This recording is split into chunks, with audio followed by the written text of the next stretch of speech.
relationship with God. In the book of Genesis, the Bible talks about what just guys did. Right? The just guys created the heaven and the earth. And the Bible says, God said, let's make man in our own image, in our likeness. And by the God breathed unto man, and man become a living soul. So the issue is that you need to have a relationship with God and understand that the reason why I'm connected to God is because of one thing. Number one is because for me to be able to forge ahead in life, for me to be able to understand myself, understand others, and understand my environment, I need to learn from God. I need to live by God's example. That is the question you need to ask yourself. Why am I in this relationship? You need to be able to answer yourself, answer the question. The next thing you need to do is that, what am I doing in this relationship? Once you know the why, if the why is, let me give you an example. Let me give you a simple example.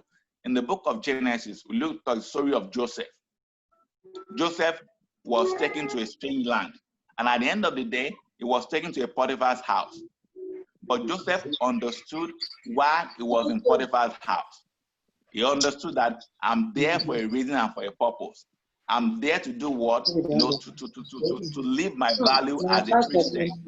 And so at the end of the day, when Joseph faced a problem, when Potiphar's wife decided to make an advance, to Joseph, Joseph said, why should I do this thing and sin against God? Because Joseph understood the reason why he was in that place. He understood the reason why, he was in that place at that particular point in time. He understood that, the reason I'm here is because I'm here because God has placed me here. And I need to give account unto God, not unto man. That's why everything he did when he was working in Potiphar's house, when he was working, in a prison, everything he was doing as unto God, not to please anybody, but to please God. And at the end of the day, when Potiphar's wife, asks him, I love you, can we do something together? The Bible says Joseph said no, and he ran away. And even though he was punished for the sin he did not commit, he understood the reason why he was in that place.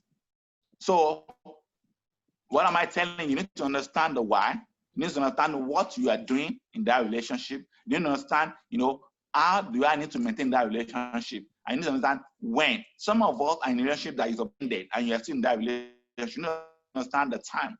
And the last one you need to understand is you need to understand where. Where is this relationship taking you to? It's very, very important. As we're wrapping up, as we're in the second half of this year, some of us, we need to call the relationship that we are into. Some of us, we need to understand this relationship, where is it taking me to? Is it taking me to a good end, or is it taking to, a bad end? If that is it, then you call it off. Then when you're in a relationship, you have some important, that's something that you benefit from being in a relationship with people. Number one, being in a relationship help you, to multiply your effort. Being in a relationship give you accountable.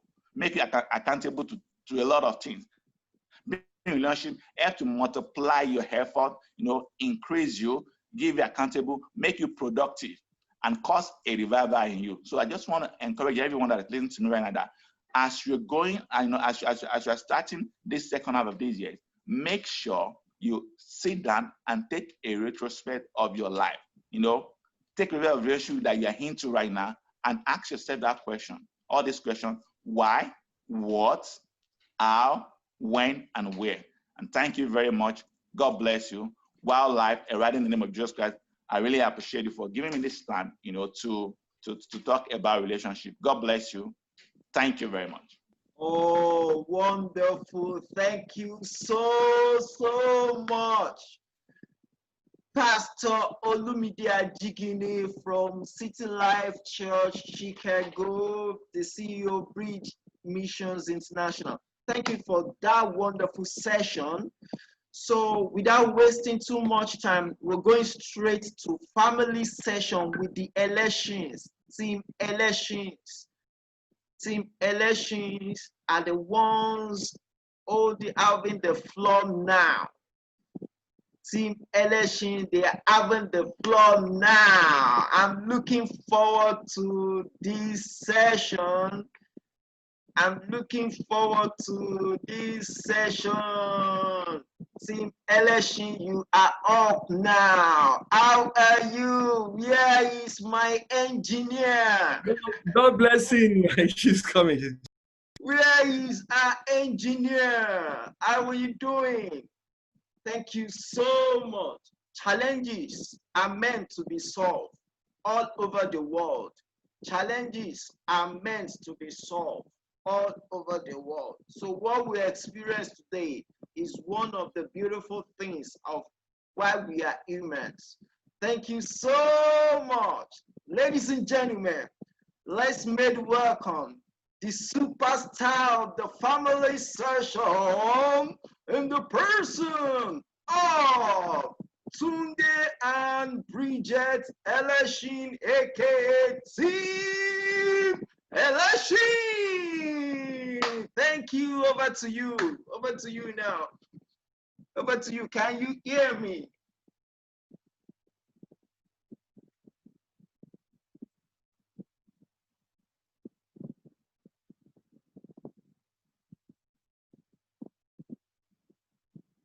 Team Elashin, over to you.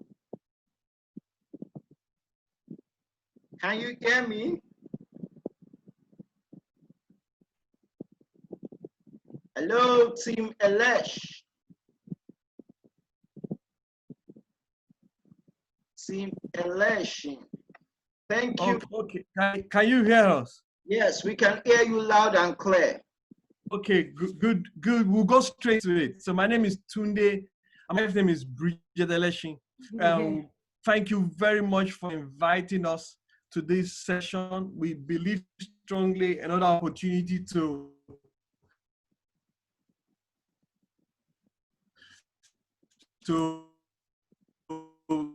be a blessing to everybody.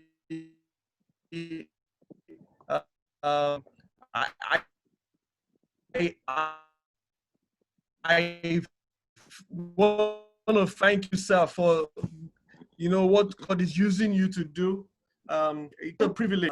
I just a bit of introduction. So myself, my wife, 2003. Okay, that was 17 years ago. 17 years and June. So we're in July now, and 1 month. 17 years. 17 years and 1 month ago, and we met in Nigeria. There is something called NYSC. So we met during NYSC and in Gombe State. Gombe State is somewhere far away in the not west. Am I right? Is it northeast part of Nigeria? Northeast part of Nigeria. We very interestingly, God has used us to, touch the family system in our own small way. We are grateful to God for the opportunity. We are grateful to God for the privilege to talk about something dear to us. Let me just start by saying, and then my wife will go, we want to talk about the team-centered marriage. The team-centered marriage. You have to learn to do it together. You are not a soloist. When you enter the marriage sphere, you cannot work in the solo sphere. You can't. It's just not possible. It doesn't work that way at all. If you build a family, a society has better chance to be successful. If you build a family, the society has better chance to be successful. Very important. If you invest in the family, if you learn how family. So first of all, the topic, Tunde ended up in marriage, but it's building a team-centered family. So, but because you must be married to have a family, if you are doing it the faith-based way, so we're interchanging it. But then what is a building? Let's just define the key terms. A building is, the action of constructing something. So when you talk about a team, who is a team? Yes, we've come the world that together everyone achieves miracles because you come from two different backgrounds, and then you achieve the miracle of staying together with your differences, with the things that you have, your temperament and your nature, your nurturing and everything. But a team is a group of people with different skills, coming together to achieve a common goal. And then who is a family? When you say, what is the definition of a family? Is a unit of father, mother, and children, plus relatives, all the people that are staying in the house, living together in love. We are big on love as they fulfill God's purposes for their lives. So if you read the book of Genesis, chapter 1, 26 to 28, it's so clear that God believes in the team right from the get-go in the Bible. He said, let us. He didn't say, let me make man. He said, let us. Let us there is man, God the Father, God the Son, and God the Holy Spirit. Let us make man in our own image and likeness. So God, the Father, Son, and Holy Spirit created man in their likeness and in everything. And so the team-centered life started from there. God believes in the team, and he believes in the family as a team. So how do you build a team-centered family? How do you do this? Because it's so easy to be married but living single. It's so easy to be in a family and you've gone solo. So for us, we've done it as a team. That's why we call ourselves team election. And when we have the opportunity to talk to people, we tell them, have a team, be in a tribe, be supportive, be somebody that is a team. So we go together as a team. And part of our core values as a family has togetherness in it, because we believe that together everyone achieves miracle. So that is what a team is. So how do you build a team-centered family? So I'm going to talk about 2 points, and then my husband will wrap up, and then we are done here. So how do you build a team-centered family? First, you must be intentional and place priority on building one by involving every family member in decision making. So you must be intentional. You don't just say, I'm building a team-centered. Find that if you are a leader and nobody is following you, you are not a leader, you are just taking a stroll. So if you say you are leading and nobody is following what you are doing, you are not a leader. So as a man, you have to sit down with your wife. We believe that every family is a country. Every family is like a company that is incorporated. And so you have the MD, the managing director, you have the ED, the executive director, and then you have the board members. So you and your wife and your children and the relatives are the members of that company. So your husband being the head, you know, people say marriage, the woman is submissive to the husband. So the man is after the man. So there's headship, there's order in marriage. So in the family, the husband is the head. So he becomes the managing director and the wife becomes the executive director, and then the children are the board members and must be part of it. The second will be 14 this month and the last will be 12. So we are 5 of us in the house, and we have periodic meetings to say, okay, what are we doing right? What are we not doing right? And we did start like this, but when we say intentional, first in building a team-centered home where everybody has a voice, when nobody is marginalized, when nobody feels, okay, I'm not heard because I'm a child. Your child needs to have their voice because their soul, their spirit man is timeless like God. So it's just age that separates them from you and then your significant experiences. So you do not demean them by saying they are just children. We know how many times our children have brought tears that have saved us and has helped us in the family. So we don't assume that because they are children, they can't contribute. So you must sit down with them and hear their views. So everybody is important. Then 2, have shared interests together. You must do life together. You must do life together. COVID has exposed a lot of, you know, families thinking that they were families in quotes, thinking that they had it all together. I told some people, I said, COVID gave me back my children because they've been in the boarding house. They just come and we spend some time. Even when we go on holidays, we have not spent as much time as we've spent now. And now I can tell you, this is who this person is. This is who this person is temperament-wise and their views on life. We had time to bond. We had time to talk. So you must have shared interests as a family. You must have a meeting point. In marriage, we describe marriage as the tongue and the teeth, you know, where they bite on each other, but they still need each other to chew. And the same thing with family, their individual lives, and the middle, if the scissors, the middle is removed, what happens? It cannot cut properly. So you need everybody to be together. So the shared interest is coming together. So we as a family, we read together. You know, we have time to have fun together. We have time to talk together. We have time to do movie time. We have shared interest, and then we let them be. Our children have their me time. We have our me time. So it's not as if, okay, me and my husband, we do things together, but we can't choke each other. Sometimes I'm doing my own thing, he's doing his own thing, but we have shared interest where there's a coming together.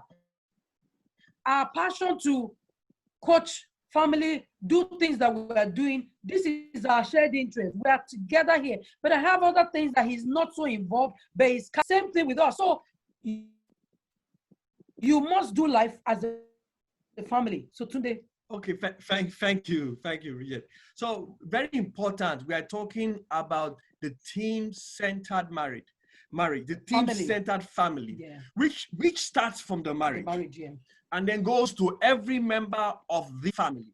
So for us, like my wife said, the definition of family is a husband, a wife, and children. Now, if you don't have children yet, praise God, don't be discouraged, don't be put under any pressure. Okay, your family, somebody told me, I read it somewhere, your home is not incomplete without children. Very important. For us as believers, your home is incomplete without, that's when your home is incomplete. Okay, so the next point, how do you build a team-centered marriage? Very clearly, have shared values. Have shared values. So what are values? Values are specific qualities, standards, principles that you choose to live by. For me, I call it 1,000 decisions made up front. 1,000 decisions. So what do I mean? I have a value of patience. Meaning, because I have a value of patience, I remember quickly, I have already made a decision and I will be patient. For me and my wife, we have our values spelled out. I'd like you to sit down as a family and ask yourself, what are our values? For us, our values is called LIFTS, L-I-F-T-S, LIFTS, okay? L stands for love, love for God, love for humanity, love for ourselves. So we already know that when it comes to love for God, it's priority. So that makes us to work together as a team. I for integrity. Integrity means honesty. Oh, it's so easy to live a lie or tell a lie. So we tell ourselves, guys, you must learn to make sure you live a life that is truthful. F stands for faithfulness. You must be reliable. T stands for togetherness. That's what my wife was talking about. We do things together. Okay, there was one time we had to go to visit our daughters in school, and my son didn't want to go. And my wife just reminded him, don't forget, we do things together. We do things together. Because you are not in the mood, doesn't mean you should forget, doesn't mean you throw away the values we've agreed. The last value is service. Okay, we learned long time ago, our lives is too small to be the reason God made us. We are too small to be focused on ourselves alone. We have to be a channel of blessing. We have to be a channel where God's favor, God's help flows to humanity. So what we are saying is when you set those values up initially, up front, it helps you and your spouse and your children understand the boundaries. It encourages togetherness. It encourages a foundation of working together. Again, 1 chase 1,000, 10 chase 10,000. It's not multiplication, ma or sir. It is more than that. Listen, you are shortchanging yourself by working in the solo field. I used to do it. There was one time I was trying to write something. My wife and I, we published a magazine called The Complete Family Magazine. I was trying to write an article, and I was struggling to write a part of it. And I've been struggling for about months. I just brought it to my wife because she's gifted in that. You must learn to maximize your strengths and minimize your weaknesses. I asked my wife, you will not believe it, sir. It took after discussing with my wife, in less than 2 days, that day, that article came out. What I've been struggling for weeks, it taught me a lesson. Okay, that you don't have monopoly of effort. If you are going to go find this thing called the family system, you must learn to work based on your shared values. The last part we want to drop on the table today is you must involve God. God cannot be a silent partner. God has to be a real foundation. Listen, there's so much things happening. Except the Lord builds a house, the builder build in vain. Mm-hmm. There is the horse is made prepared for battle, but victory comes from the Lord. There is so little you can go. Listen, you might say, oh, I'm so smart. You know, God was talking to Moses and he was talking to the children of Israel. Don't think because of your power or the might of your hand that gave you the victory. So today you think you are smart enough and make your life work, or you know how to plan. Oh, gee, nobody could have thought about COVID. I was telling some people today, COVID did not surprise heaven. The earth was surprised by COVID, but heaven wasn't surprised. Listen, the plan of God is still very, very intact. God made the children of Israel walk around the wilderness, a journey of 40 days. He made them walk for how long? 40 years. So don't forget, divine help is available for your home, for your family. So what we encourage people is pray together. Families that pray together stay together. Families that read their Bible together, families that grow spiritually together are strong. Families that develop their character together last the space of time. So for us as a couple, we want to encourage every home listening to us that spend time to make sure that God is your foundation. Very, very important. God is your foundation. We want to, and for us, and my wife will now round up, but critically, I want to say again, the involvement of God in your home should not be an optional deal. You know what Joseph said? He said, as for me and my household, we will serve the Lord. He made a commitment for his entire household. And like you as the father of that house, if you're a man, or the mother, make that commitment. As for me and our household, we will serve the Lord. Okay, my wife will round up quickly. Okay, so thank you so much. That's what we have to say. To save time, we want to say thank you. Let's know that the society is not complete without the family, and so family is a big deal. So we want to say thank you to Wildlife. We want to say thank you for giving us this opportunity to share, our story and talk about the family. We want to thank Mr. Lutayo. Thank you so much for putting this up. And God bless you and bless the other speakers in Jesus' name. Amen. Thank you so much, Team Eleshin, the family system engineering system. I hope you people are not leaving because we still have a Q&A session, especially for family.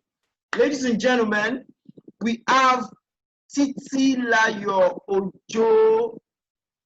Ojo, the CEO of Ideas Factory, coming on board now.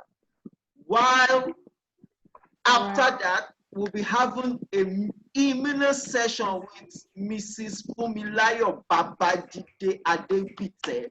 Oh, it's been long. I've missed those beautiful hymns. So over to you, Miss Ade, Miss Ojo. The floor is yours. You can have the floor. Good afternoon. Good afternoon, Wildlife. Madebusi Olumadewa. Well done for this, and well done for Wildlife 2020. So good afternoon, everybody, as well. And it's a pleasure to be here. I hope you can hear me. So I'm talking about economy, and I'll make it as punchy as possible. Of course, I won't be giving all the usual economic talks where you have data and all of that, yes. But I looked at economy in a new way when I started thinking about this meeting. And ultimately, that's where I'm going to end. And where I'm going to end will be your personal economy, okay? But I'll start, of course, from experience. So I've been into business development for a very long time, and I've also been consulting in international development, and I've worked, at least in the last 3 years, with non-oil exporters, also on that scale. It had opened my eyes to see the opportunities in Nigeria and the opportunities that Nigeria can give to the world. And you know, one of the things I've seen also is that most Nigerians don't believe in the potential of Nigeria. And that's the part that Nigeria is an emerging market and is the largest economy in Africa. You know, I also do some research work in the work I do, and I noticed also that the most of Africa buy from Nigeria, especially in West Africa. We have the Aba boys, we have the Aba market idea. I was amazed at the potential of what is sitting in the Aba industrial cluster. And I'm like, my God, Nigeria is a productive country, but the people, are we productive? That's the question. Are we productive? Whether we like it or not, when we talk about economy, we talk about production, we talk about consumption, we talk about how a country or a region makes their money. We talk about all those things. And when we look at Nigeria in itself, we also realize that citizens, we have a lot of poor citizens. A lot of people are living below the poverty line. This has been our narrative for years, even since I've been growing up about Nigeria. And sometimes it looks as if nothing has changed or nothing is changing. Every now and then, the government tries to put in a new program, ERGP, NIPS, all sort of programs, all to, for economic recovery and reconstruction. And each time we try it, I notice that we really don't appreciate much. We really don't see traction. So the question for me each time is to ask myself, is that something we're not getting right here? Is that something we're not doing right? Is this thing a citizen problem? Is it a mindset issue? Is it a mindset problem? Is it an attitudinal problem? I'm forced to look at it in another direction, actually, in this conversation. Because most of the time we look at the government and every finger seems to be pointing at government and none is pointing at us, the people. Let me tell you this, that any country that must be productive of any country is based on the citizens' productivity. Nigeria or America or London or the UK or Germany, if we classify anyone today as an economic giant or a productive nation, it is really about the people. It's really about the people. It's really about the industries that has been, that have been set up. It's about the SMEs in those countries. And I know that yes, there is the part of an enabling environment that may largely be missing in our country, Nigeria. But even then as well, with the enabling environment we've been shouting about for years, I also see some small businesses forging ahead in the same economy. So each time I pray, and I see the scripture that says, when people are saying there's a downcasting, for us it will be an uprising. It is so true. Trust me, it is true. That even in this same Nigeria, where a lot of us are saying things are not working, it is in this same Nigeria that some people are going to make it. It's this same Nigeria. It's like Isaac that is sold in the land. Even it was a time of famine, yet he made it. He became a billionaire in the time of famine. I am a case study of such too. There was a time before I got on some 1 or 2 assignments I currently do. It was the first recession in 2016. That year really was almost like a downcasting for a lot of people. But for me, it was a different story. And God taught me something, that because everything is going downwards naturally, like everything doesn't look okay, it doesn't mean that his own children cannot succeed in the midst of it all. So how is your economy? There's something I posted on Facebook. I said, our economy for the economy of God. The author of ideas is our God. But are we in tune with that God? My friend Dikbo Adeshino, he put up a video some time ago, and he said each time we ask God to bless us, it doesn't come from heaven to do so. What it does is it sends us an idea. It's an idea that he sends to you. And it's in that idea that your prosperity lies. So what have we done with all the ideas for our own prosperity that God has given us one time or the other? Those are some of the questions, and those are some of the things I want us to think of as I continue to speak even now. I want you to take your mind away from the fact that, oh, it's the leadership. Yes, the leadership, yes.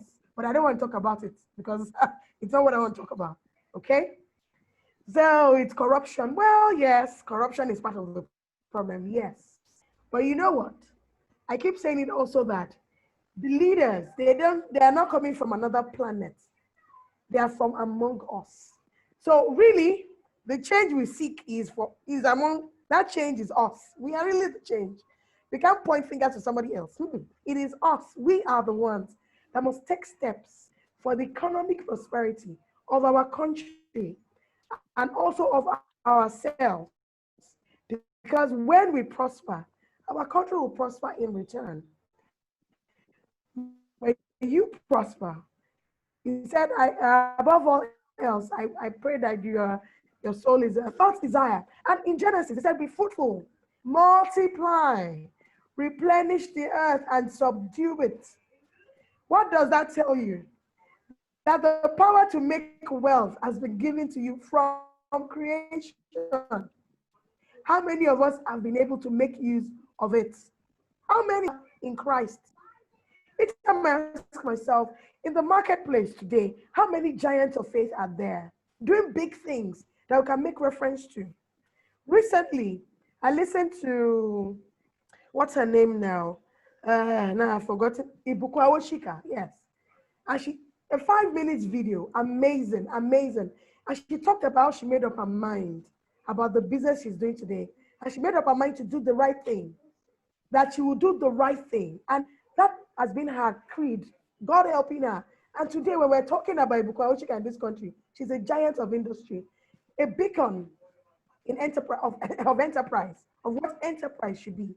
These are Christians. And these are people that when they rose up to start to go into entrepreneurship, they made up their minds. They are like the Hebrew boys, Abi. The Hebrew boys that say, we're not going to soil ourselves with the king's meat. Don't worry. We know God is with us. And she took on the challenge. And today, our company, she rises as one of the topmost in this country today, a child of God. That testimony that day, I listened to it and I said, I wish everybody can listen to this. So when we talk about economy, today, any country that would prosper, the citizens need to prosper. And I tell you, wherever we found ourselves, wherever Nigeria has found itself today, the children of God should set the pace. We should let the world know that we are not working with the economy of this world. Even though there's so much going on in Nigeria, we are not moved.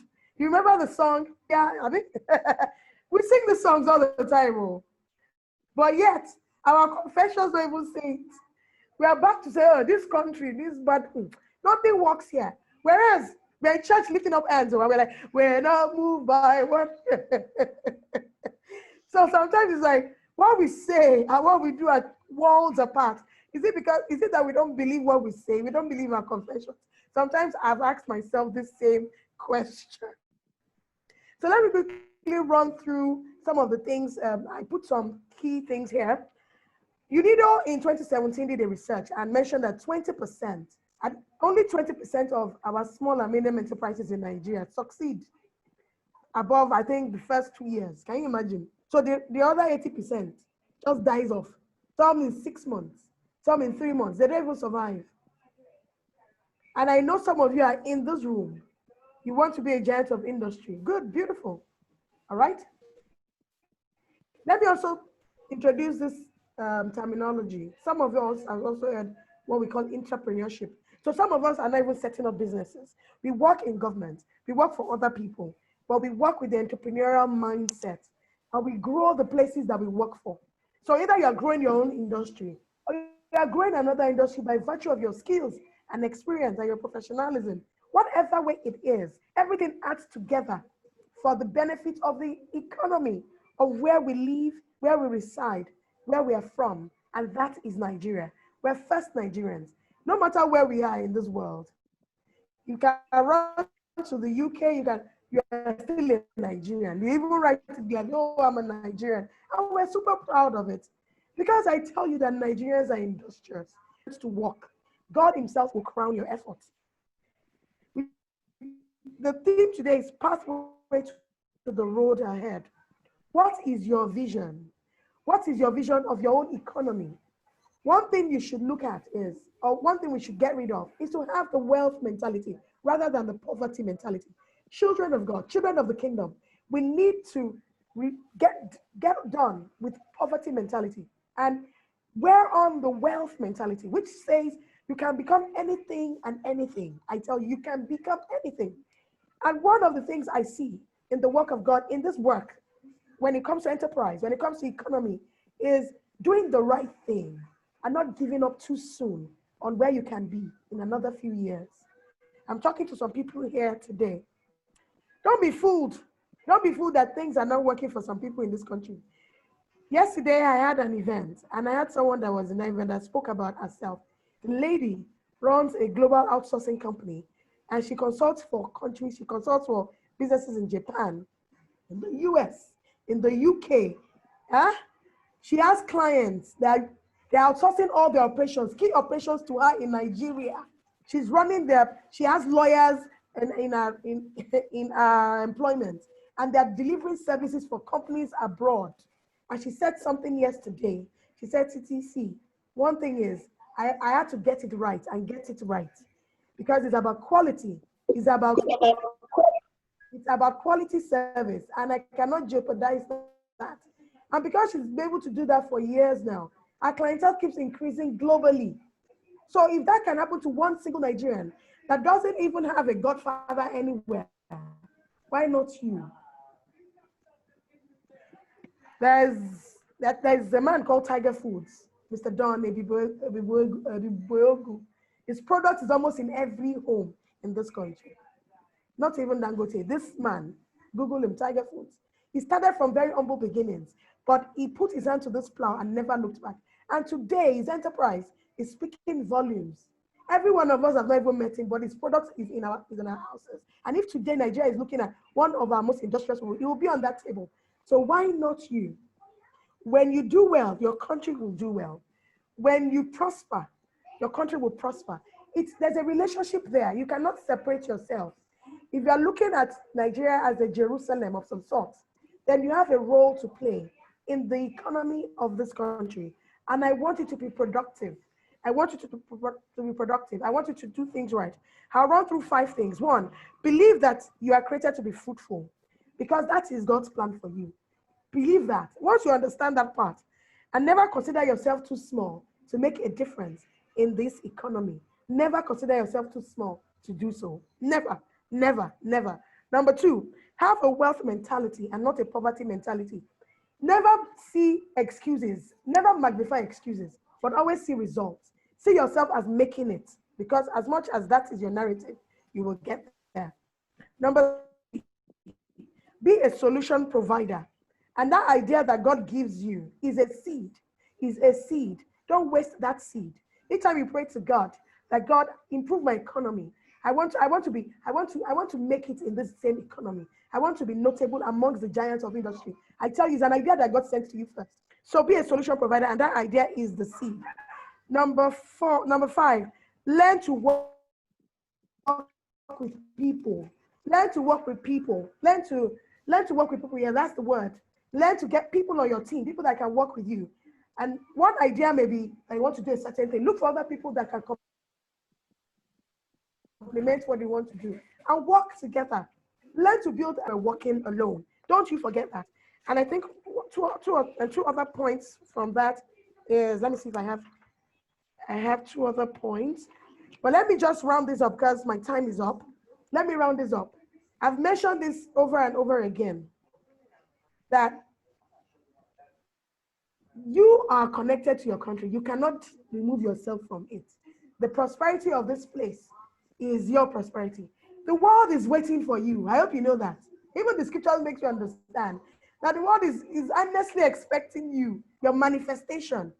Don't you deny us of that manifestation, okay? Because now I'm eating Tiger Foods and I'm using the spices. He doesn't know me, but I'm benefiting from what he has done. So it's a solution provider. See yourself as that. See yourself that whatever idea God has given me, I should not be selfish about it. Anytime you keep it and you don't launch out, you have denied the world of your expression, and God is not happy with it. Remember the servants. Is it the unprofitable servants? That's where I'm going to end. Don't be one. But God has given every one of us something is waiting on you. So on this note, I would be ending this. And thank you for the opportunity to share these simple things with us. God bless you. Oh, awesome, awesome, awesome. Thank you so much, Mrs. Titi Ojo. I remember one of the key things you were telling us the other time when I had a personal session with you, when you were saying that in this nation, there are still people who can make billions with just one idea, and you have to share one of those beautiful ideas then. We're still going to have a wonderful session with you when we are having specialized session each time we're on wildlife. Thank you for those beautiful expose and for that beautiful teaching. Without wasting too much time, Mrs. Fumi Adegbite, are you here? Are you online? Are you here for us? Follow me. Yes, I'm here. Thank you so much. Over to you. The floor is yours now. The floor is yours now. The floor is yours now. Over to you. The floor is yours now. Hallelujah. Thank you so Praise much. the Lord. Hallelujah. We can see your video. So much wildlife for the privilege to be here. Thank you so much. Are we ready to praise the Lord? Somebody shout hallelujah. Daddy, we thank you. For our life, I appreciate the privilege, the opportunity to minister this afternoon. And pray the Lord bless us and let us celebrate Jesus. Hallelujah. Rejoice in the Lord always. Again, I say rejoice. Hallelujah. Rejoice, be glad in the Lord and rejoice. Rejoice, rejoice, be glad in the Lord and rejoice. Be glad in the Lord and rejoice. Be glad in the Lord and rejoice. And be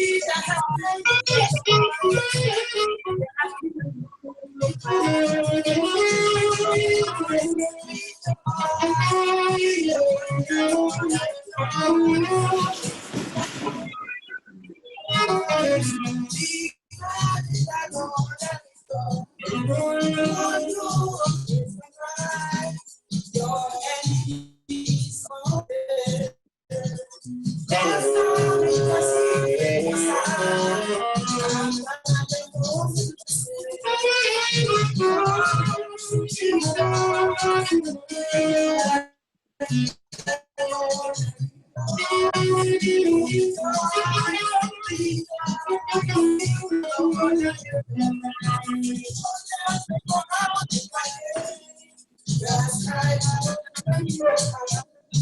Let no spirit display.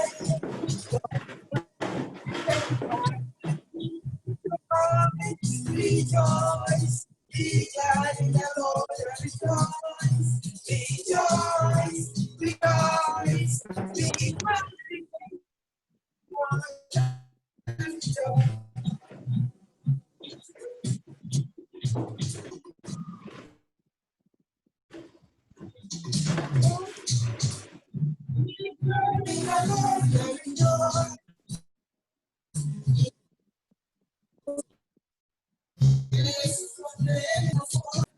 Rejoice, rejoice, be glad in the Lord and rejoice.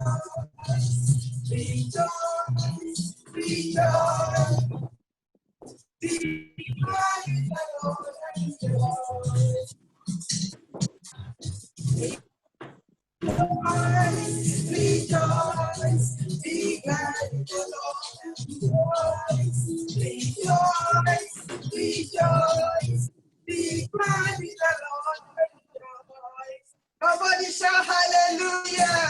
Hallelujah.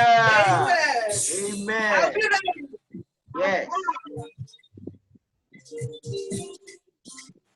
Open down and glory fill my soul.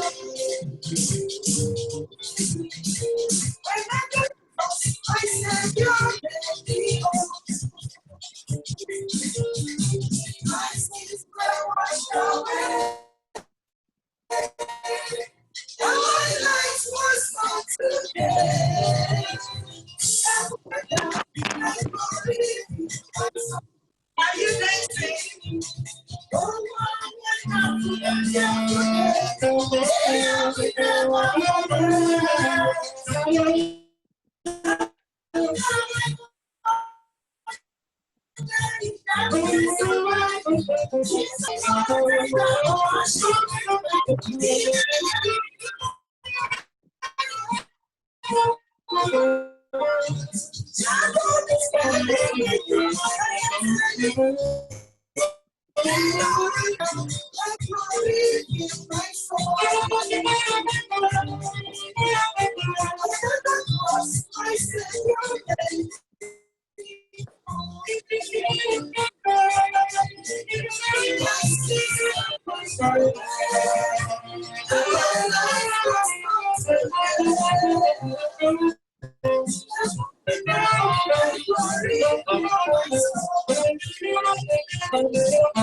Thank you so much.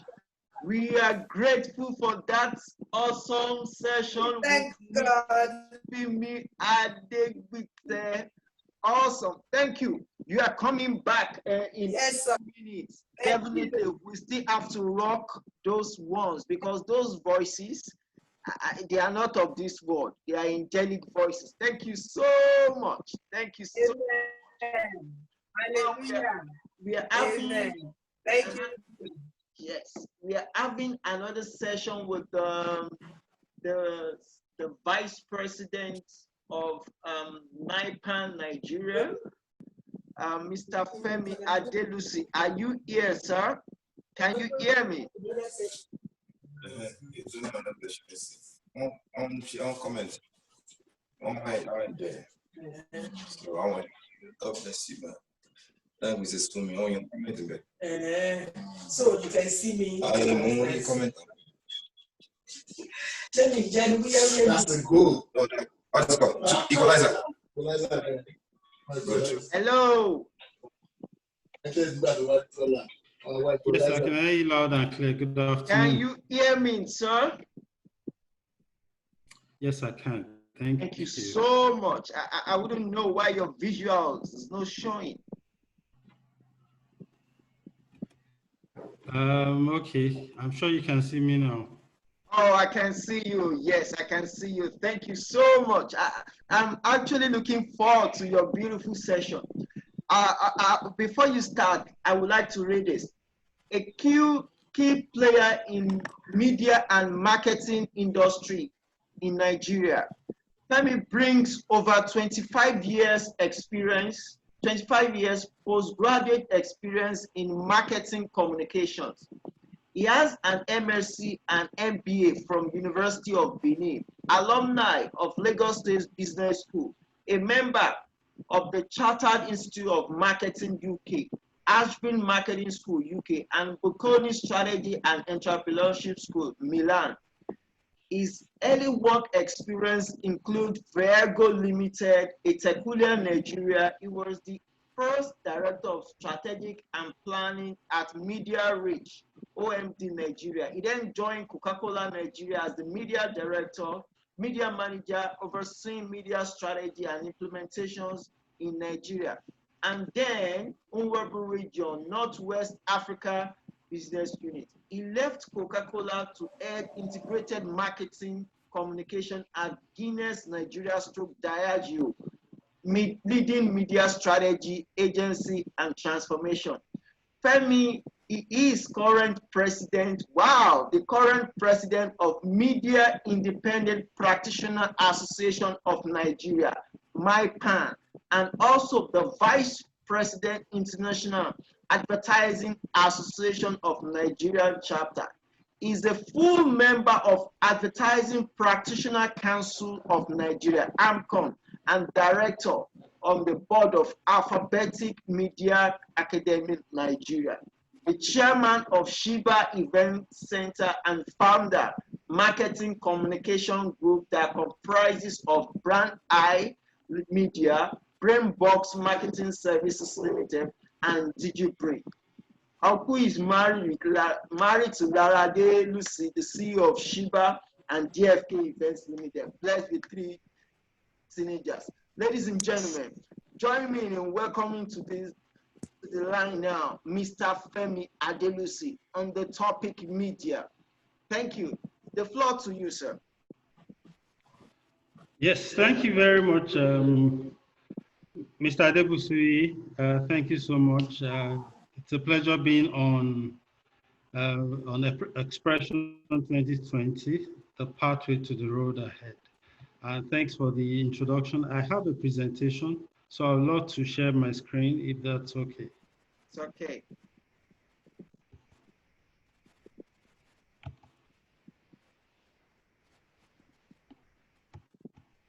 Okay, please confirm if you can see my screen. Yes, I can see your screen. Okay, thank you. So I will assume everyone else can. So good afternoon, everyone. Thank you for the opportunity. I do have just about 15 minutes. I'll try and move as quickly as possible in the quiz as well.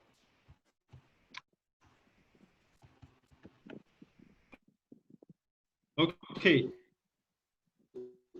I mean, the first thing, I think one of the key scriptures in the Bible is this one that tells us as Christians to go into the world to preach the gospel and to every creature. And I think when you consider preach in those days remains true, but you understand that the way in which we have to approach the gospel and the sharing of the message has to be different. I think the world today, and when you think about the media industry, you will I want to believe that rapture will be, because of what we have in terms of media today, rapture is probably accelerated and faster than ever before. So it's close to us. we need to be ready. It's a media world that is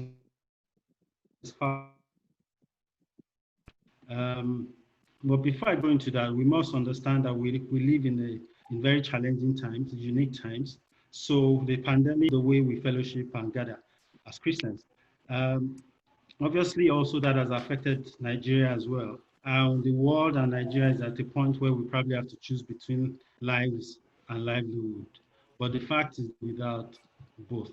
So media influences almost everything today. Behavior, how information is shared because of digital, even the way politics is played and all of that. So all sorts of alternative media exist. When you think about what people talk about today, because of the peculiarity of the world today, is really around what is going on in the world. Okay, so people are talking about Disney, people are talking about and TV and entertainment fast changing now. There's also a lot of issue around mental health, physical health, and well-being in general. So media provides a platform for which all of these issues can be addressed. Health education today has gone online, and we have to figure out how do we begin to engage our children and get them educated, even despite being at home. And so a lot is happening, and we live in a media ecology or ecosystem in which there's a plethora of media, from news to music to video, all sorts of media. It's really become so sophisticated. The consumer also is become so sophisticated as well. And the trend is fast changing. So what you think you know today becomes obsolete even sometimes within days. Before I continue, I'd like to speak to a few tricks. We cannot talk about media without the power of telecoms. Okay, and what that brings. So as at April 21st this year, we had over 300 million people use Zoom. And this was from a base of just about 11 million in December. So within a 6 months, within a 5 months period, you can see the rate at which that has grown. A lot of people are using it for the first time and is the way we live right now.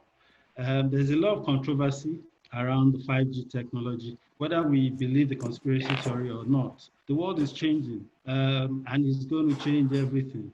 So the question is, do we keep on the debate, or do we find how we can have the technology, but with as little negative health impact as possible? Streaming is also getting so big now, with an increase of over 70 billion minutes compared to what we had in 2019. So you can see the growth from almost 70 billion minutes in 2019 to 161 that is viewed online. E-commerce is another fast pace, particularly with social distancing and COVID-19. So everybody is looking for how to shop and how to stock up in a safe way, and also growing. So these are some of the trends that you see that directly are media driven. WhatsApp is launched an animated sticker and QR code. So it's going beyond just a chat group to a commerce group. You look at Instagram also testing new full screen story display. So even all of the big digital platforms are evolving quickly. TikTok is speaking to advertisers. They're saying to advertisers, stop making ads, just make TikTok. This is just in an attempt to grow the platform. So when you look at media in Nigeria, what is growing the fastest, obviously, is digital. And that is enabled by internet. What is growing is social media, I meant to say. In Nigeria, you can see Facebook, almost 60% penetration. About 4 so strong, but today it's become the third strongest platform in Nigeria. Okay, so I'm going to move quickly because of time.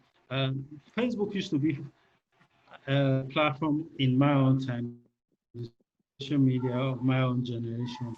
but that is also declining over time. My daughter, that is 50-year-old today, does not have a Facebook account.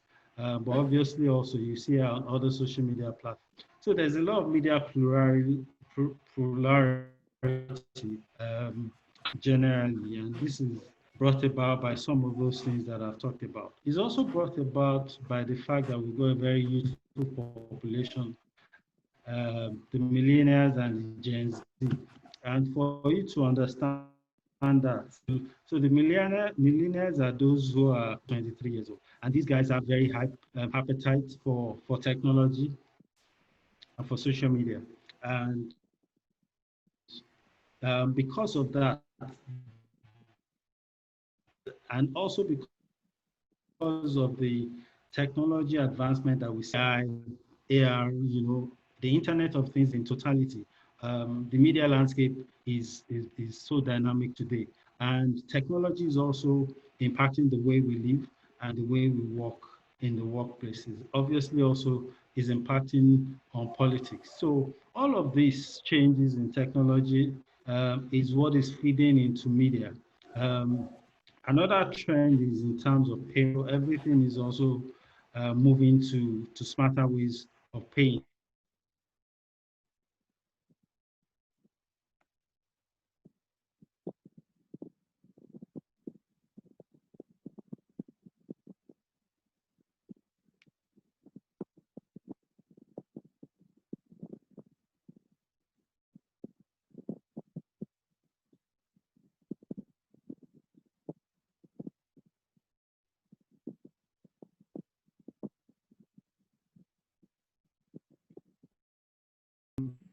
Another thing that is growing in media is video games. So Nigeria has a sizable games market today, and this has grown from 67 to 176 million.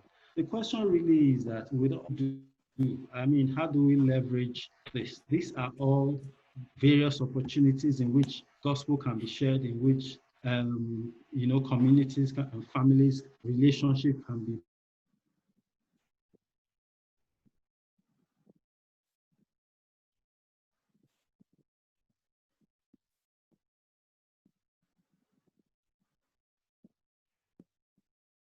three, 4, 5 years as well.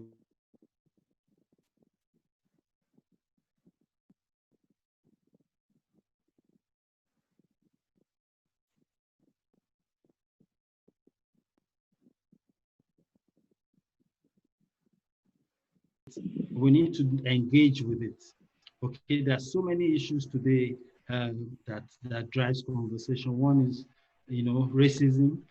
Also, sorry about this typo. I meant brand activism. So you see a lot of brands, even who typically will be quiet, are lending their voice to issues that people want to talk about. Like racism and all of that. And this is, and we're talking about very leading brands. So, for example, Airbnb, again, in response to Trump and the restrictions, okay, came up with this advert, talking about the fact that they accept everybody. So, looking into cultural diversity and the brands are embracing this. There's been a lot of talk around even racism in brands. So the most recent being Auntie Jemima, and Uncle Ben's. So even brands are beginning to listen to consumers. So the consumers have a big voice in terms of what brands even do. The other thing I want to talk about is around content, which is very content, for example. How much are we doing in that space? We see heroes and superstars being made every day in mainstream, in media, things that are not, for lack of a better word, not Christian communications or conversation. But again, the people are flowing in terms of what is available. I believe we all know, or we've heard about Just Too Funny, the Don't Leave Me challenge, and this has gone viral, this has gone global. Over, can't remember the number now, perhaps 2 billion people following and doing their own type of challenge across the world. Imagine if that was the word of God or if that was about a scripture, or if that was about salvation. Think about what the Ikorodu boys are doing, and to the extent that even Netflix has recognized them and invited them to some premieres in America from Ikorodu. So these are all various developments, and we are supposed to be the light of the world. So we need to actively participate in what is going on. We need to lead in terms of, we need to have a strong voice and a point of view, the Christian point of view. We need to come together. We need to support the talents in the creative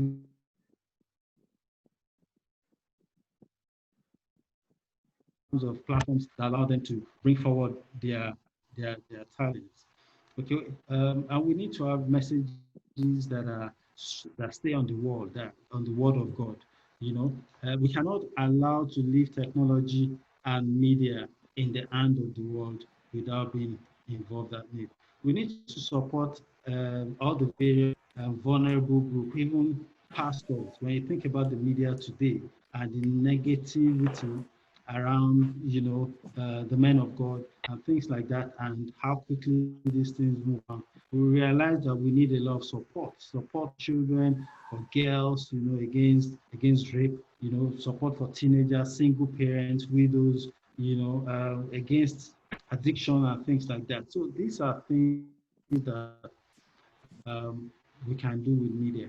Now, we need to have a structured way in which we approach this. So what are the mega trends? What are the sub or the small trends? How does that impact on in what I do? So all of us are involved, but I can almost say to you confidently that even within that sector, there is something that we can do from a media standpoint in that sector, and there's a way in which media is impacting that sector. Okay, so what are the bigger and the smaller issues that are affecting my business sector, and how can I take advantage of this opportunity? There are a few steps. So first is identifying these key sectors, identifying the trends, build our own unique scenarios as to how we can leverage this, and then developing this. Developing means how creating the platform means creating the content and helping to push them out there.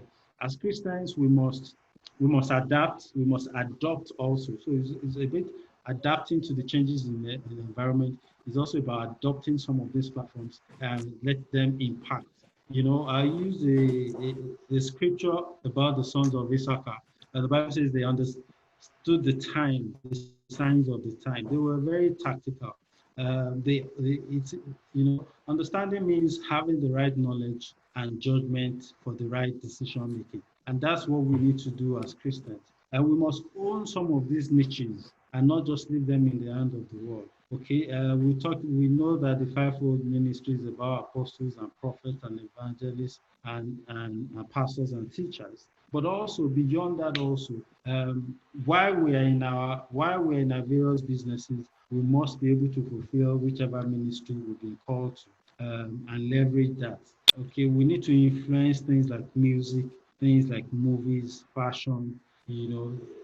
As Christians, we need to create our own alternative platforms for there to be change. I can't remember this. I think the sister that spoke about economy, Statiti, or if I'm not mistaken, she talked about Nigeria being a very important market. I mean, so we're one of the big 11. The projection is by in another 15, 20 years from now, Nigeria's economy will be about the fifth in the world. So along with the likes of Egypt, Indonesia, the next level. Okay, because the European and the developed world are starting, but we've got the population, we've got the size, we've got a youthful population, and there's a lot that we can do. So in rounding up, we must understand that values are important, and media gives us a key platform in which we can influence and bring these positive values. Okay, we must move people away from this going after we know there's a lot of poverty in the land. Almost 80 million Nigerians are reported to be poor. 5 million Oh, added man. with this pandemic. 5 million in this pandemic. These are huge numbers. Okay, so there's a need to talk about the good life. The good life is not so much about the GDP. It's really about happiness. The secret of which is really for me this the end game is really around how do we find a fulfilling live a fulfilling life at the end of the day. We need to, and I'm closing with these two main content ideas. So we know about Tyler Perry, about the movies and all of that, and maybe some of us have seen the Mada's, the Mada's TV content. But we need to create a lot of this. We need to create a lot of this. A lot of us also have followed, Stephen Harvey show online and on TV. But in that message in this messages is really a lot about Christianity, the Word of God, and influencing, people and all of that. So we need to do more of all of this in shaping the conversation. And we need to go back to the old values of what will my mother say.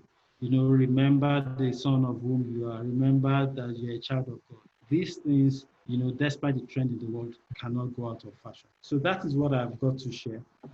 Thank you so much. I do believe that I've rushed through the slides, but hopefully when we come to the Q&A sessions, we can get a chance to talk about some of these things some more. So thank you all for listening. Wonderful. Awesome. Awesome. Awesome. Thank you very much, sir. I'm so happy for those beautiful sessions. You made a statement. You said we need to create things.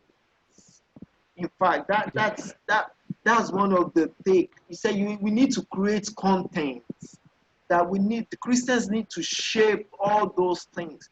We shouldn't just be a spectator. We need to create things. Wow. That ending is called soft landing. Thank you so much for that beautiful ending. In fact, this meeting, I'm happy. We're going to have it again. I'm so happy. We're going to have it again. Thank you very much for that. The Q&A session will be starting soon, but before Q&A, I have Barrister Evans Ufeli. Yeah, Barrister Evans Ufeli is a Supreme Court of Nigeria's lawyer, a great man that I've known for years. Awesome great man, a teacher of the world. A teacher of the world. A teacher of the world. Just 1 minute. Thank you. So I have Evans Ufeli as the next speaker today. Oh, you need to share. You need to take off your slide.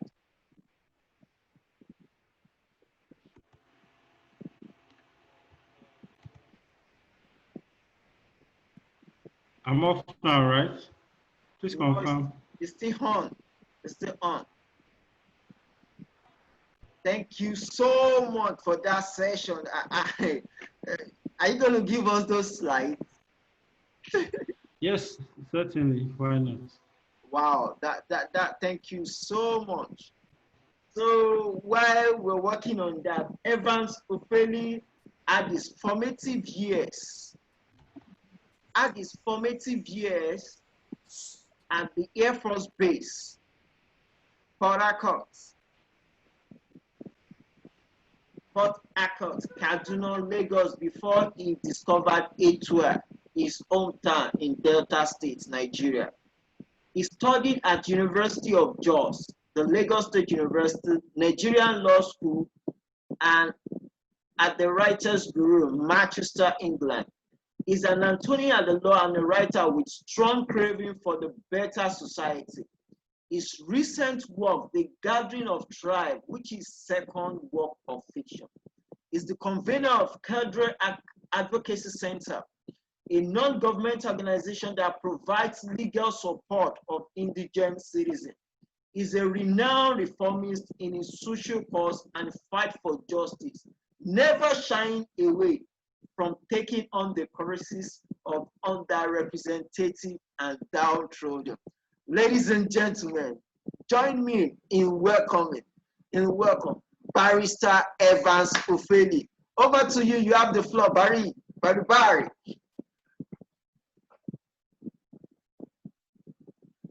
Wow, your audio. Good afternoon, everyone. Can you hear me now? Yes, we can hear you loud and clear. Hello, good afternoon, everyone. Good morning, some other person in some other location, and then good evening, some other persons in other location. I want to use this opportunity to thank you very well for this session, this Wildlife Expression 2020. I logged on a while now, and what I've heard today, in fact, I don't know whether I can deliver because from Pastor Tunde Leshi, whom I know as a person, whom also officiated at my wedding, I greet him, and for that great session, I thank him. And then for the speaker that spoke on economy, that was fantastic. And then the last speaker, we must create something, that is the bomb. And I'm going to take it up from there. Because I see that I thought that wildlife is just beginning. I don't know that wildlife is not a beginner. It's a bomb itself. Okay, it's a bomb itself. What I'm hearing today, I am almost I am hibernating and rehibernating intellectually speaking. So I want to talk about the road ahead. The road ahead. I don't know whether you can hear me. We can hear you loud and clear. Okay, the road ahead on the expression. First of all, I want to start out by saying that we live in 3 30s. We live in trenches and in 3 trenches. And that is the first 0 to 30 is our learning years. Before you are born and after birth, from 0 to 30 is our learning years. This particular time of our expedition on earth is where we learn from kindergarten to primary to secondary to university. We pack it up all in the first 0 to 30. Then from 30 to 60 is our earning years. That is where we earn resources. We earn resources, we work, we develop our careers, and then we develop postgraduate studies and all that within that pack. Is our earning years. Everything we do at that stage is to increase our earnings and increase our expressions to others.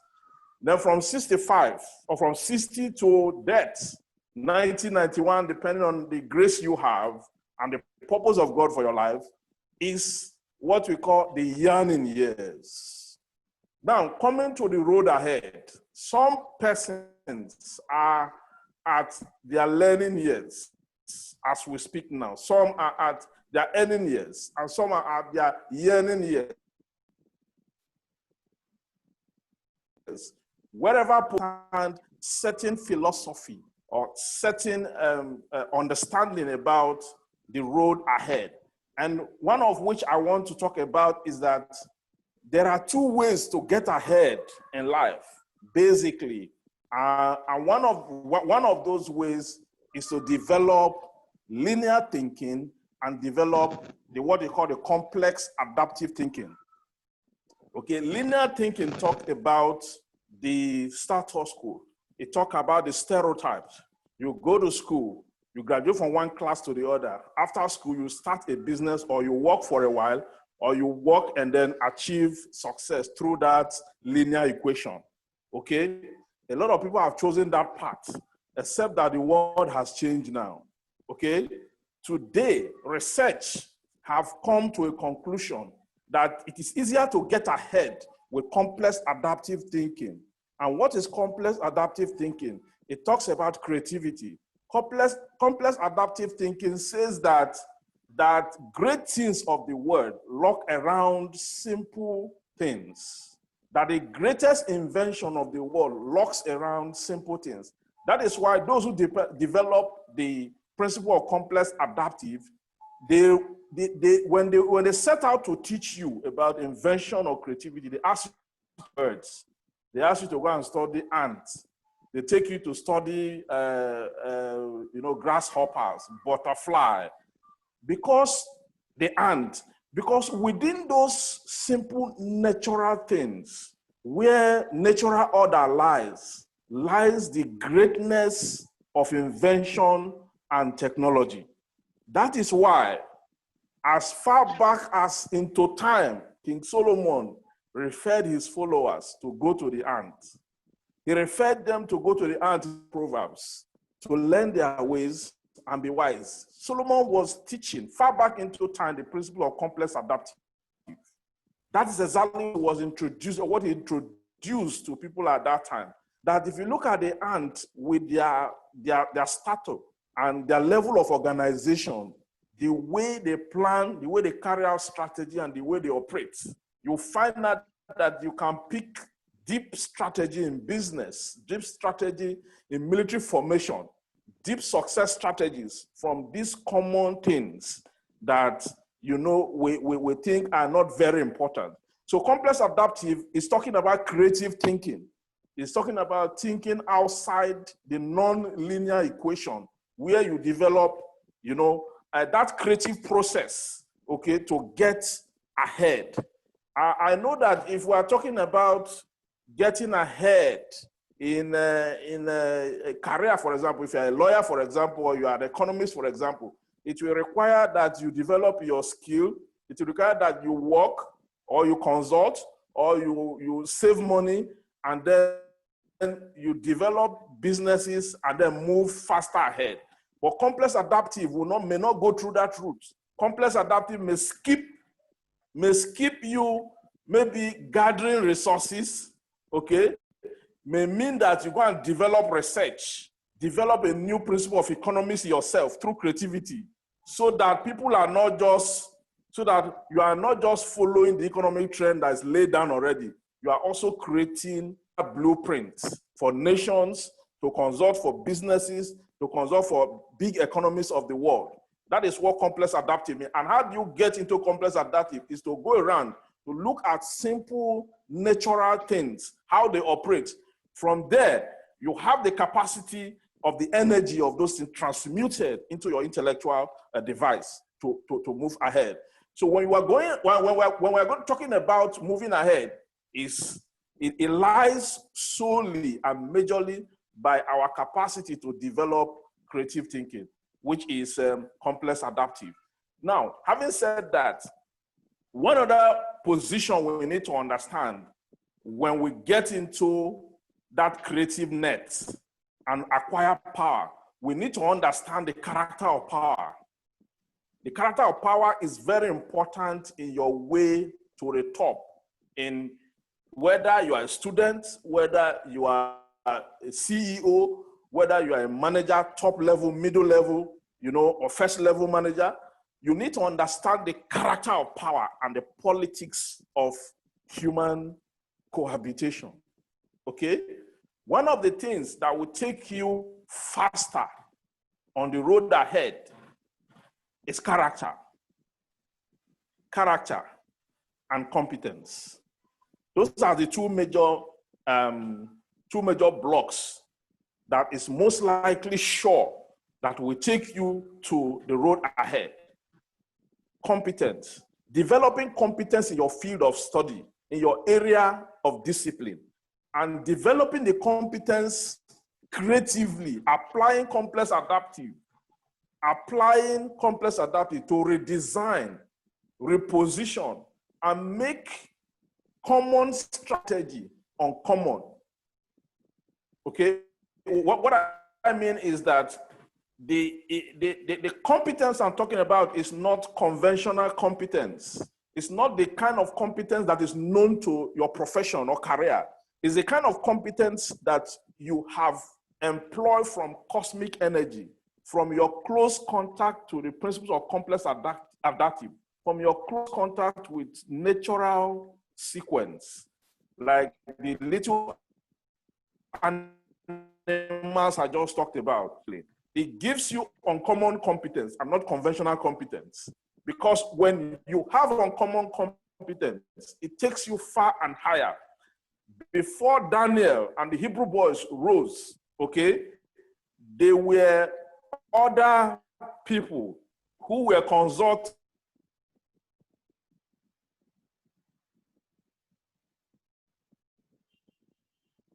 for Nebuchadnezzar, who he trusted. When the Hebrew boys began to consult, okay, for Nebuchadnezzar, when they came into the scene, when they came up with these principles I'm talking about, okay, the Bible recorded at some point that Daniel became 10 times better than his peers. It didn't mean that his peers were not better, were not good rather, but he became better, he became 10 times better than them because his competence was uncommon. It was not conventional competence. So that is one of the nuggets or the devices to the road ahead in this time and age. Together with character, which is self-explanatory, okay? And that is very important. So if I want to move it further to the character of power, resting on character, I will be looking at natural selection, okay? That we live in a country where it's a society that requires serious tax on creativity. If you are in Nigeria currently, you have no option than to be creative, because those who can make it in this economy are only those who can photograph their options. If you cannot photograph your options, it's like walking in a murky water, for example. If you enter into a murky water where there are muds and everything, there are a lot of things in that water. We have crayfish there, we have mud, we have worm, we have all kind of microbacteria, we have all kind of we have fish in there. You understand? If you have an economy that is like that of Nigeria, you must be able to sink into the mud and photograph your option and decide exactly what are you going for within this murky water. Is it the fish? Is it the worm? Is it the crayfish? Is it the, what exactly are you going for in this murky water? And then when you understand how to photograph your option, you are able to hold on to power. You are able to carve a niche for yourself. Because one of the problems we have in this society is that the millennials, okay, and the Generation Z, that is those, below the age of 35, okay, actually understand the character of power.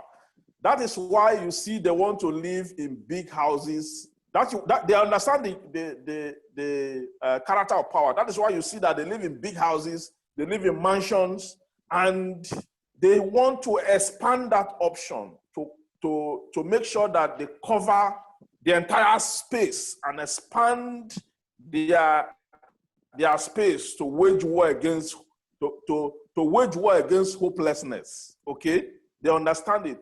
But what this younger generation forgets to get, what they forget to understand or get right is the curriculum of power.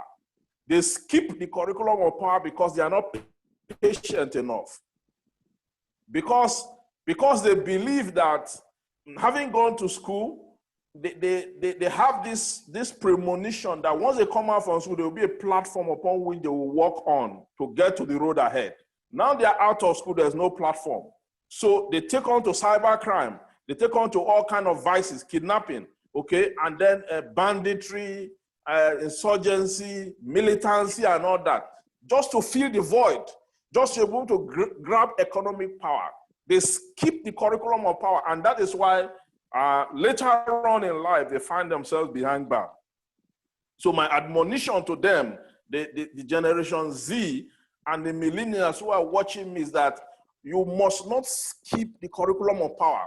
And what exactly is the curriculum of power? The curriculum of power requires patience. It requires mentorship, okay? That is the curriculum of power. It requires you to intern, okay? It requires you to internship, and then to learn the rudiments of your profession or your discipline properly before you launch into the global world space, okay? And you see, what I just said now is a fundamental point to the road ahead. Because the Bible said that except a corn of a wheat falls to the ground and die, it abides not. He said, but if it dies, it grows forth, it grows up and brings forth fruit. Okay? So we need to get to that point where we must understand that it is important. If we are getting to the road ahead, we must lynch on that plan. And apart from these millennials and the Generation Z, even the older generation, many of them also try to skip the curriculum of power. And what it does is that it leads you into danger. So I think that we must develop ourselves, we must develop our capacity to clinch onto the road ahead by doing the needful, by making sure we understand everything.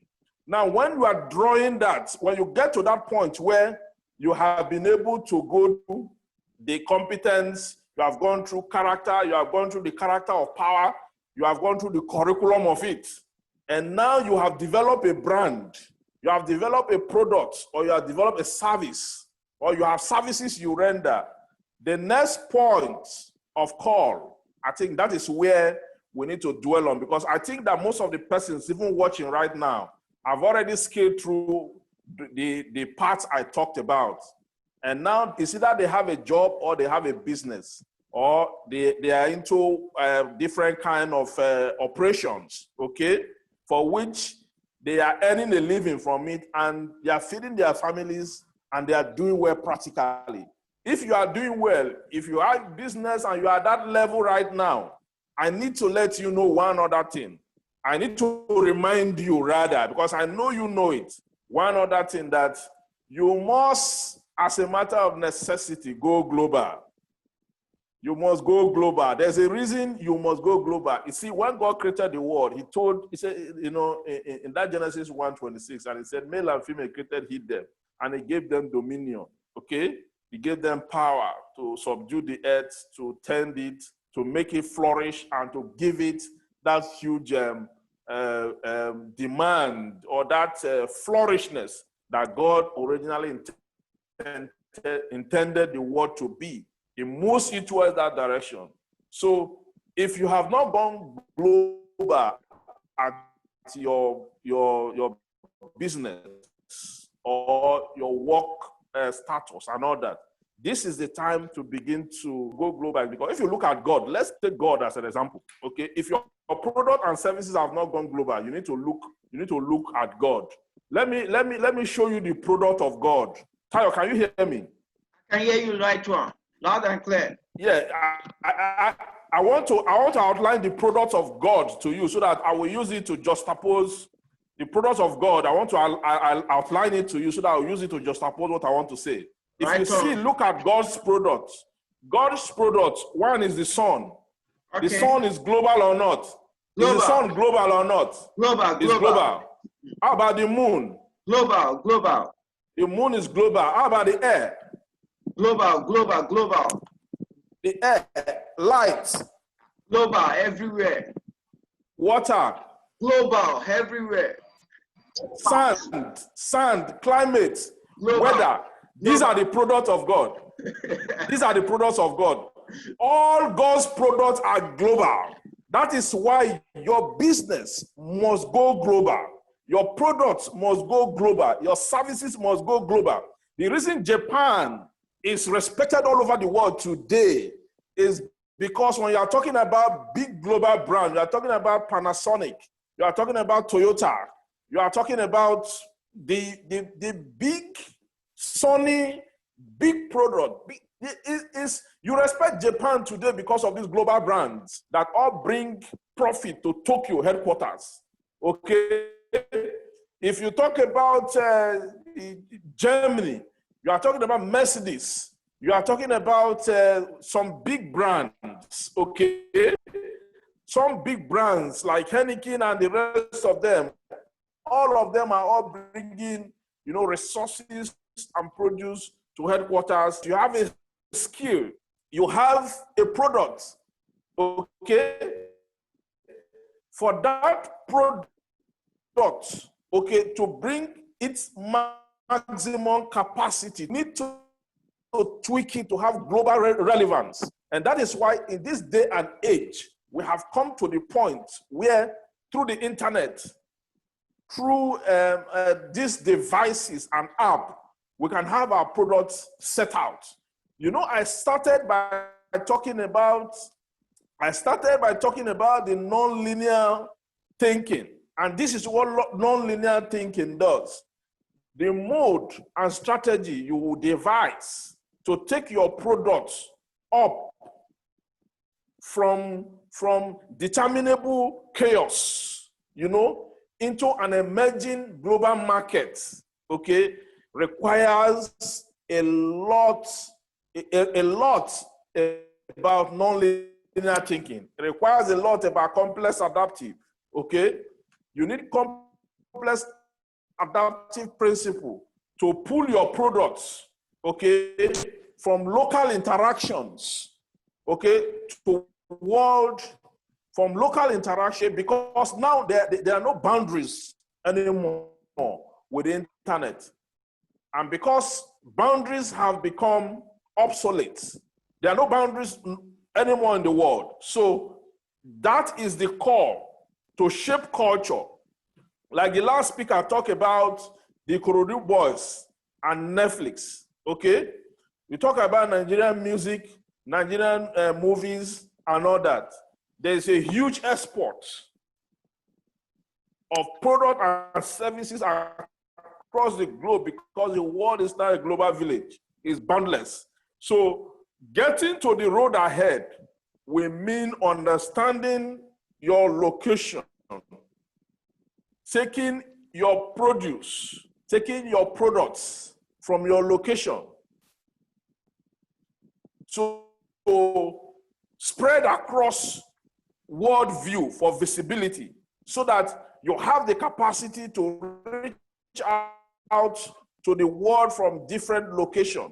If you take time out to study the approach to any of them, it gives you global reference and global relevance. So I think that is the real point upon which we have to take whatever we do through creativity, whatever we produce, whatever service we render to the world, because our products and our services and our ideas need photosynthesis. And what is photosynthesis? Photosynthesis is taking your product and services and exposing it to the earth, to cosmic energy, exposing it to light, exposing it to the global attraction and engagement. We will not get ahead if we are unable to plot the strategy that will take our product and services to that global market, because it is a market that is waiting for our manifestation, okay? There's a lot of demand now on local agro products, okay, all over the world. So wherever location we find ourselves, whether we are working or consulting, whether we're into whatever we manufacture is required somewhere in the world. Whatever we are good at is needed somewhere in the world. So why balance and value within local interaction?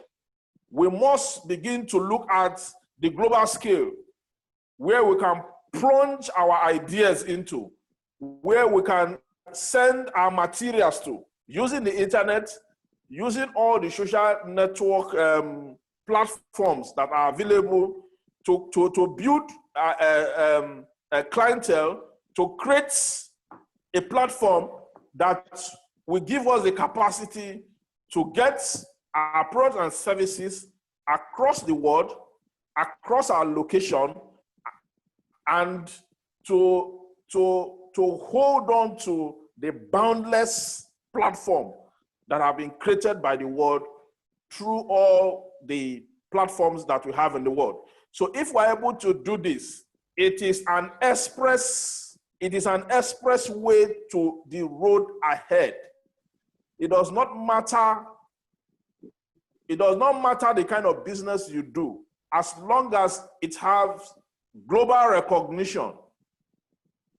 As long as it has global recognition and it has global relevance, and is able to catch on to the world, then it is the road ahead. It is the road ahead for us.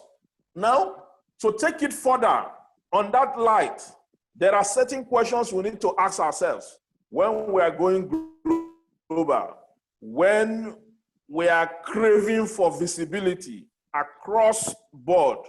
We must ask ourselves certain fundamental questions. Because to get to the road ahead, first of all, you must have good product knowledge. What is your product? What is your services? Is it meeting a need? Once you answer that question, the next thing is, how do I make a living from it? If you answer that question right, then you're on the right path. Then you create the following question: who is with the money? Who is with the money that will exchange for the value I have? Where can I find that person? Okay, where can I find that person? Okay, if I find him, what do I tell him? Okay, if I find him, what do I tell him? Okay, and then if I tell him this, how do I get this value across to him in exchange for resources, in exchange for money? If you're able to answer all those questions, you will come to the realization that you are gradually answering the question to getting global. And once you get global and begin to earn money in dollars, because it is actually very unreasonable to keep earning money in naira when the world is now a global village. Okay? So to keep earning money in naira is becoming outdated because of its value. Okay? So if your product or services meets international attraction, you are on your way to earning in dollars, in pounds, and in euros. Wow. Okay? And then if you are able to get that international attraction, you are on your way to the top, and then you are there because you are interfacing and interacting with first world nations and the rest of it who require your services and your products. Okay, so when you get there, you are already on the road ahead, because you cannot rely on the economy of Nigeria to get to the road ahead, because the economy is not a very big one. It's not a big one. The society is big, but have been so devastated by corruption and corrupt tendencies. So you can imagine interfacing with first world. You know how to rate first world countries. You know how they rated first world countries after the Second World War. First world countries are countries that have 5 basic things. Okay, just 5 basic things. These are countries that have access to credit, standard of living, high standard of living, public health care, meritocracy, okay, and that. You see those items, those 5 items, we do not have anyone in our country, Nigeria. So because we do not have anyone in our country, Nigeria, if you want to limit your product and services, your creativity within the Nigerian economy, there is a high tendency that your growth will be stunted. Your growth will be stunted. Wow. That is why I'm saying that you need to leverage on this boundless economy. The world economy is now one. Okay, in a place like Atlanta, Georgia, someone is looking for. Hello, Barry. Hello. Yeah. Can you hear me? I can hear you. I think we've short out the time. We are beginning. Maybe you have to come back during question and answer session for those. Okay. I should round up. Okay. Yeah. That's fine. That's fine. Thank you so much. We'll be having Barrister Evans really has been on fire. I've known him always on fire for times. If we leave Barrister from now till tomorrow, we will all be engaged. I trust him for that. Thank you for that beautiful presentation. And our last presentation tonight, before we go to Q&A, because Q&A is important to us. We've talked about family, we've talked about economy, we've talked about media, we've talked about education, we've talked about relationship. And one of the key things that is important all to every of these that connect everything together is governance. The governance is important to us. So ladies and gentlemen, I have a wonderful personality here, Mr. Ayokunu Ojeni. Ayokunu Ojeni is a great man. Anytime you see ease of doing business in Nigeria, ease of doing business in Nigeria, that's the brain behind it. And since Mr. Femi Adelusi asked Christians to go to places and create things, this man has definitely been creating something substantial in his field. So ladies and gentlemen, join me as I welcome Ayokunu Ojeni to the stage now. Over to you, Ayokunu, the floor is yours. Thank you. Thank you very much. I'm so glad and honored to share this time with you. Can you all hear me, please? Yeah, we can hear you loud and clear. Great. I'm so excited to be with you today. I have just a few thoughts to share with us, and I believe that it will be tremendous blessing to us. I've been asked to talk about governance. I'd like to especially also thank Ratayo, whom I've known for maybe some 19 years now. And it's such a great honor. And I've seen some lovely faces, Titi, whom I know very well in the line of work, and other speakers that have spoken ahead. So there's just a few questions that I like to just ask. And as I introduce the thoughts that I like to share with us on governance today.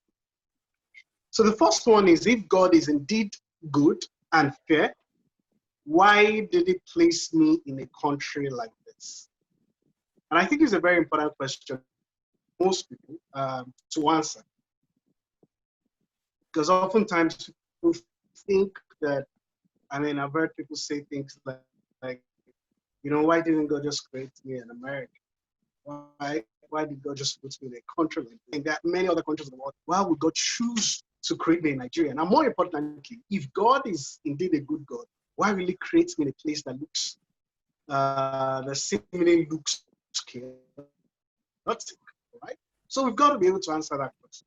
And I think for believers, we've got to understand that there's predestination, and our predestination works for us, right? And if there's predestination that works ahead, the Bible says, for whom he foreknew, he also predestined. So if there's predestination, it means that God, in God's mind, there must be a reason why he created us in this country. And we are not, it's not by mistake. So there's got to be a reason why I'm here. And so what does God also expect of me, right? And as I would usually say, there are a lot of people who we're in good company and ahead of us, you know, our forebears. Hebrews 11 talks about those who have gone ahead of us, who, you know, the heroes of faith.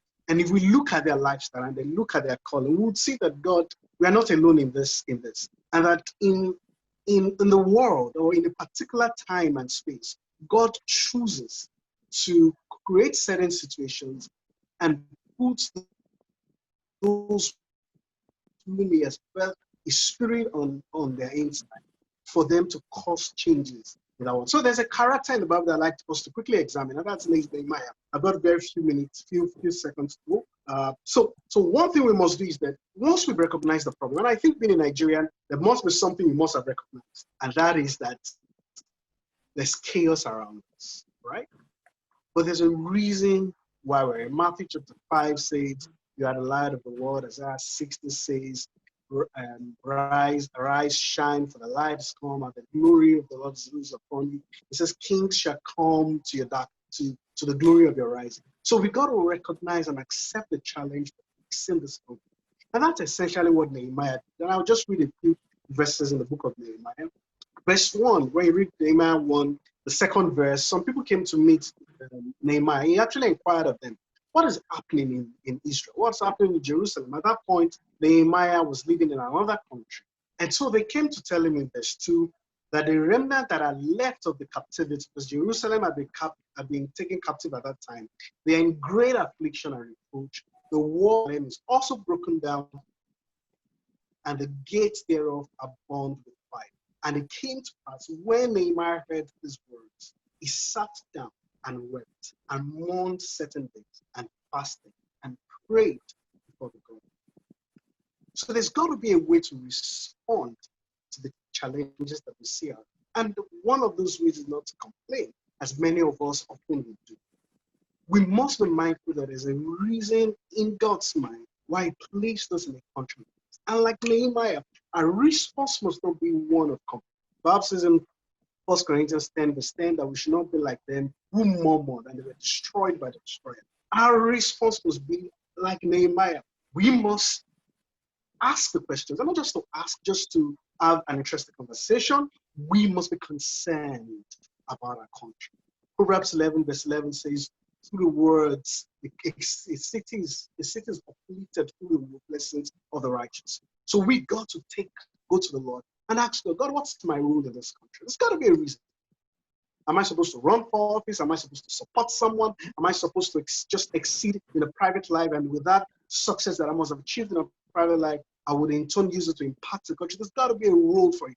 And like Nehemiah, we got to seek the face of the Lord and understand that role. And there are a lot of characters, Esther, Daniel, David, Moses, Joshua, a whole lot of people who have gone ahead of us. Whose response? And chapter 2 of verse 5 of that same book, I like what Nehemiah did.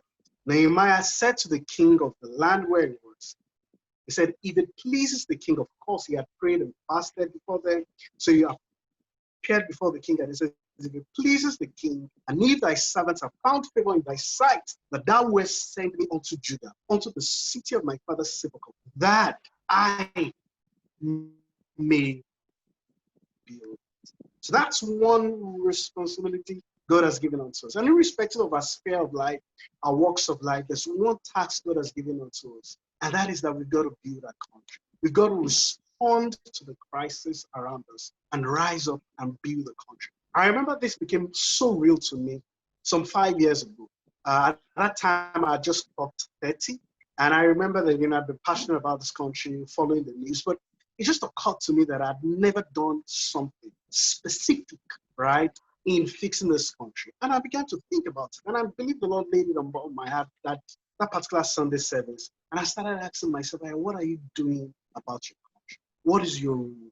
What are you doing? And of course, after I ruminated and answered those questions in my heart, I went to the Lord, prayed, and that informed my decision at that point to leave the private sector for my current engagement, working on these or doing business. Nehemiah, we've got to rise up and do it. And it's so very easy. God is always asking, whom shall I send? Like he asked in the book of Isaiah, chapter 6, whom shall I send? And who will go for us? And Isaiah said, here I am, send me. And that's all God requires.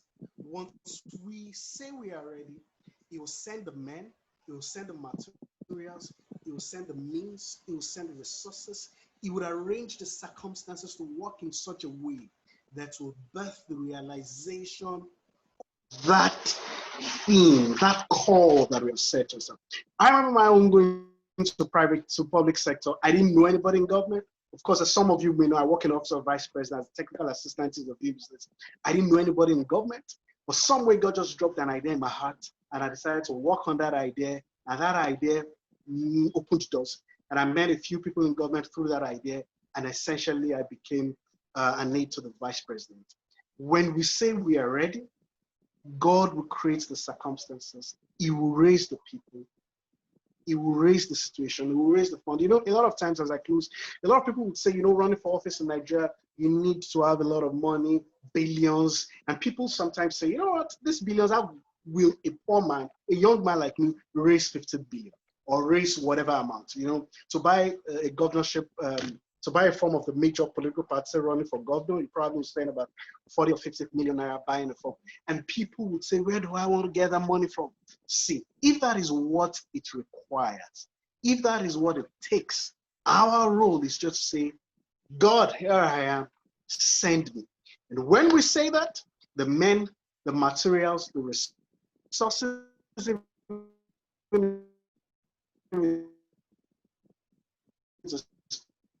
$50 billion, God is going to bring it our way through powerful connections that it makes us a part of. And most importantly, as young people, I say to myself right now, what I'm doing at this point in my life is to learn.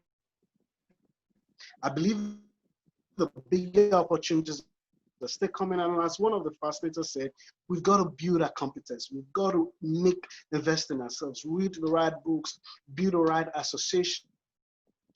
Just keep investing in yourself, because someday God is going to come calling. And with the investments you've made in church, and that's just the few thoughts that I have to share with us, I'll be ready to take questions when the time comes. Thank you very much. Thank you so. Rata, did you hear me? Yes, I can hear you. Awesome. Thank you. I just want to be sure that. Awesome. Everyone can hear you. I love the way you just cram everything up, because you said you got your appointment now based on your idea, the beauty of that, what Barrister has been talking about, what can sustain one in today's world is the idea.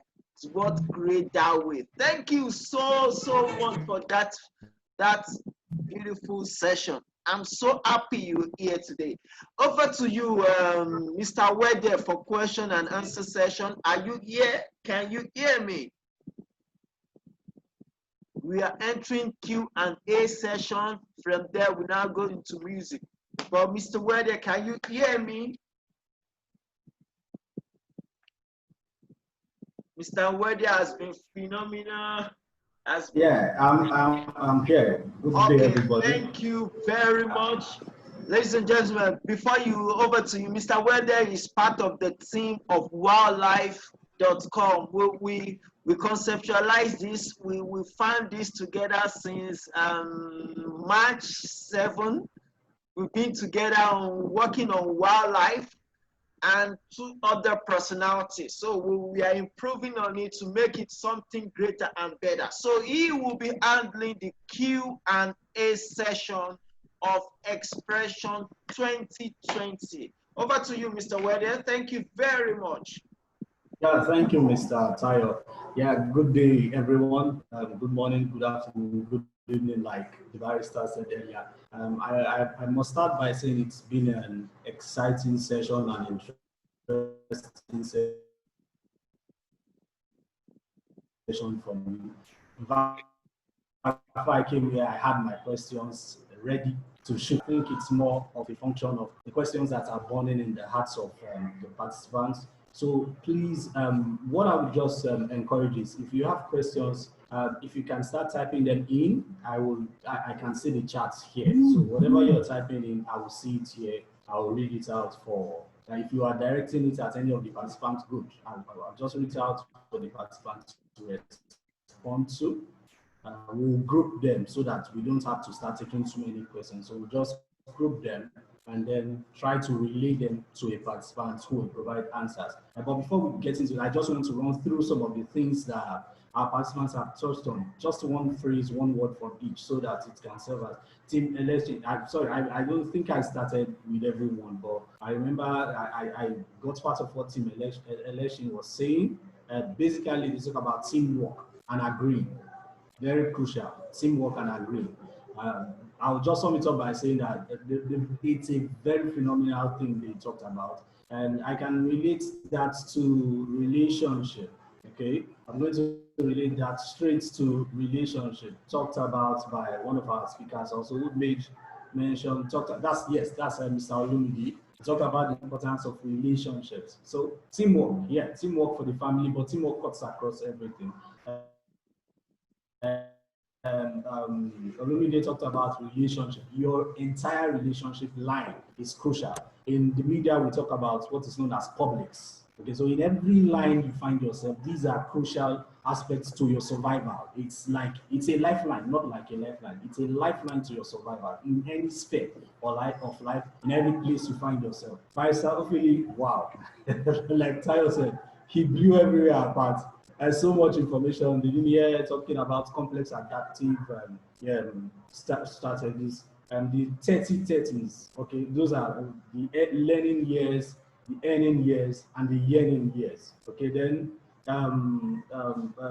we talked about character and competence. That was still Barrister Ofe talking about character and competence. Very crucial. Mr. Ayo talked about governance, talked about our role in each of these challenges, that there is a reason for which we have been created. God has a divine purpose for us. I skipped Mr. Femi, where he's on media, and that's even my life. He talked about creating something. So all these things they talked about are things that are really passionate for me. I'm still waiting for the questions to come anyway, but I'm just going to hit on one key thing. What I'm going to do is I want to sum up all this together, because I'm a young man, I'm a youth, but I'm not a small boy in the course of Nigeria. I don't want to go into my history, even if it's to travel out. I've had the opportunities, but God has not given me the clear leading to leave Nigeria to go and stay overseas. Okay, but because of I believe so much in this country and the youth of Nigeria. But I've seen one basic thing that the youth of Nigeria have struggled over with. And that is one key issue that was talked about before, the importance of attitude. I think it was Madam Titi that talked about the need for us to evolve. And I said that's the need to introspect, to look into ourselves. So I just want, I'm going to start by picking on, I'm going to bring up, I don't know if Madam Titi is still here with us. She's here. She's with Okay, us. Okay. So the one question I want to ask, just one, I don't want us, there are so many, but what one strategy, considering the myriad of problems confronting us as a people? I like the Aba incidents talked about. Considering the humongous issues confronting us as a people, but particularly the youth, that's where my focus is always at. The youth, what do you think? What one strategy can we, of course, it's a huge process, can we use to reposition ourselves to take advantage of opportunities that are always coming our way as a people? What do you think we can do to help ourselves thrive in these times? Because every time there are problems are actually opportunities. Can you hear me, ma'am? Yes, I can hear you. Okay, please, I will allow you to take on the floor for maybe like 1-2 minutes, just start. Thank you, ma'am. Okay, you're talking about young people. How can young people strategize and get ready for the opportunities coming? Yeah. Okay, so I listened to other speakers as well, and I think they've touched on it one way or the other. Personal development is an absolute for any young person, because I tell you, opportunities will always come, but it's those that are ready for it that will get it. And that's how life is, really. You know, sometimes we look at somebody said this one time, and I think it's a quote, that someone is an overnight success. You see something happens suddenly, and you're like, oh, this guy was such an overnight success. And he said, well, I'm an overnight success, but I spent 20 years. Even though for the person that's sitting at me right now, it's like overnight, because they didn't know when I was at the back of the burning bush, or they didn't know when I was struggling, they didn't know when I was acquiring knowledge, they probably didn't know when I was being turned down here and there, and I was resilient and I continued. So that statement, when someone was an overnight success, someone said, well, it took some people 20 years. It's only what we could see eventually that we're putting, our tap on. So really, personal development is absolutely important. And please, I've said this too many times because I'm a youth pastor in my church. Mhm. And one of the Sunday services, I mentioned to them that preparation,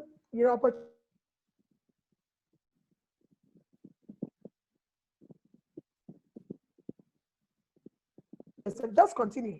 Don't give up on it. Some people gave up too soon, and that's where the challenge was. So some people gave up too soon, and that's where the challenge was. Your waiting period, you should continue to prepare yourself. So it might involve getting an education, getting a training. Yes, it's part of it. It may involve building some networks, getting to meet new people, getting a mentor. It's part of it. And of course, setting life goals. I spoke about goal setting as well in one of my youth meetings, and somebody asked a question that he doesn't really set goals, and he's a young person. He said he doesn't set goals, he doesn't understand how to set it, and this person is of age. I mean, of age. And saying that day, I was shocked. He doesn't quite understand how to go about goal setting. What goals does he set for himself? And I was shocked, really.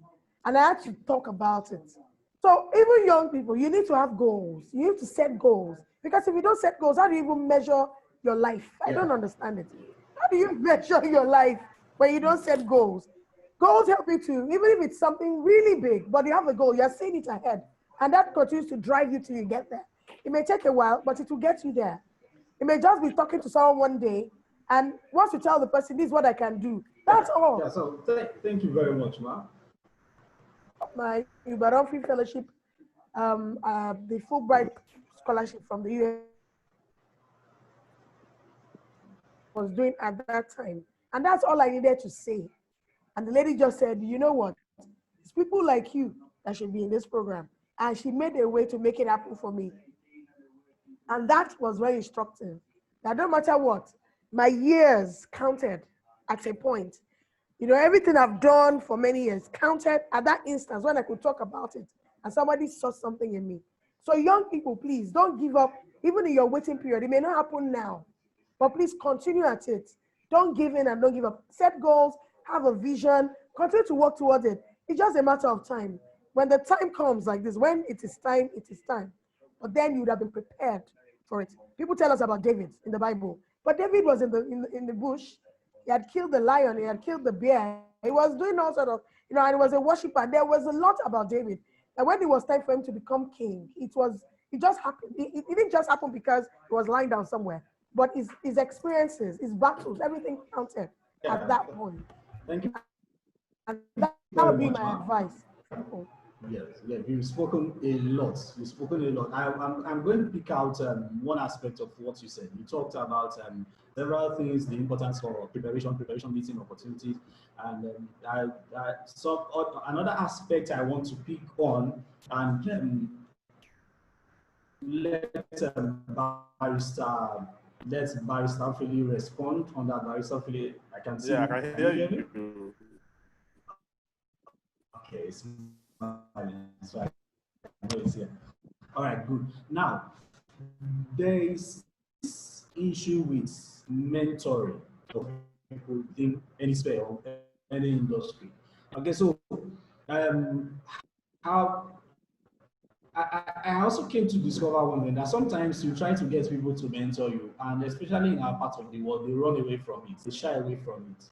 And yes, there are people who actually go out to mentor others, but there are some other people who run away from it. And to tell you the truth, sometimes you don't want to blame them, but can we advise? It's not that mentors don't want to assist or don't want to help these ones, but there's a difference between you trying to mentor a person and the person becoming, let me not even preempt your answers, between you trying to mentor somebody and the person becoming a leech. So I want you to talk about that aspect of mentoring based on what Madam Titi has said, because she talked about the need to develop yourself and educate yourself, where you talk about character and competence yourself. So can you talk a bit, 1 minute, 2 minutes, about the importance of mentoring, how the youth can take advantage of that to drive their life towards where they are supposed to be, because that's the only way they can get to where they need to be in life.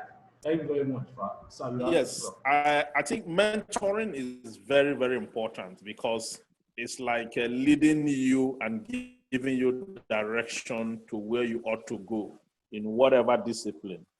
But it is prone to abuse. Mentoring is prone to abuse because sometimes the protege does not understand the value of mentoring.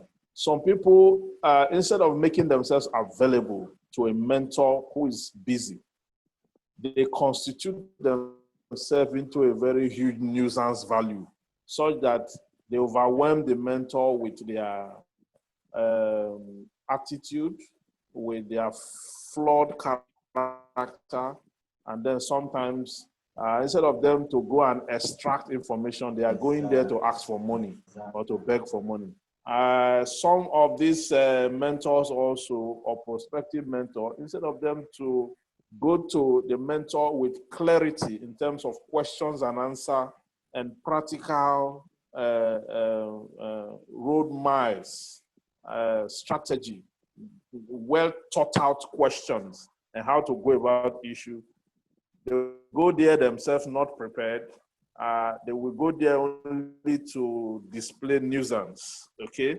So young people must understand that everyone you see, that is qualified or that you think can be a mentor is someone who must have gone through a lot. Is someone who must have gotten some level of achievement for which that person is busy, okay? You can never see an idle mentor, okay? An idle mentor himself is a nuisance value. So the youth must, especially this, you know, there's something about the millennials and the Generation Z and their cohort and counterparts. You know, they were born into speed. They were born into the earth when the earth has taken a new dimension in terms of speed, in terms of technology, globalization, and the cosmic operation of the ecosystem is an age of speed. So because it's an age of speed, there is a high level of impatience, okay? You find young people today, when you ask them to wait, in an office, ask them to wait. The next thing, they are not ready to wait. They are in a hurry. They want to go and, and they are so restless. That is one of the problems of this. But what my advice should be at this stage is that they must not skip the curriculum of power that I talk about in my presentation, because that curriculum of power is where mentoring falls. And one of the items in that area is patience, that you must be patient and observant, okay? When your mentor have the time to talk to you on an issue, don't just listen to what he's saying. Listen also to what he's trying to say that he could not say, because that is where the message is, very true. Okay? So the youth, other than what the mentor has also empowered you with, you need to also go and read up on that subject matter, okay, so that you'll be able to streamline it to your own circumstance and situation. Remember, your mentor is from a different background. You are from a different background. The realities of your growing up and the realities of your meanings is different from the reality and the growing up of the meanings of your mentor. So you need to be able to develop intellectual capacity, to be able to be flexible, to adapt to this thing. Just like Charles Darwin said, that it is not the strongest that will survive in this age and time. It is the most flexible. Charles Darwin said that it is not the strongest that will survive, it is the most adaptable and the most flexible. Okay? So in order to be adaptable and flexible, you need a huge degree of human intelligence. You need a huge degree of flexibility and creativity to come to terms with whatever your mentor have to offer you and what you do with what your mentor offers you. It is not enough to learn. I see some people, they move from one church to another, one mentor to another, one to the other. That is not how to solve a problem. If you want to solve a problem, you must be deliberate about it. You must study your environment. You must be able to come out. You see, because I said in my presentation that those who will survive this economy are those who will survive this economy are the people who can photograph their options. If you cannot photograph your options and then take on your mentor and put those wisdom to practice, it will be difficult. It's not easy to keep a mentor.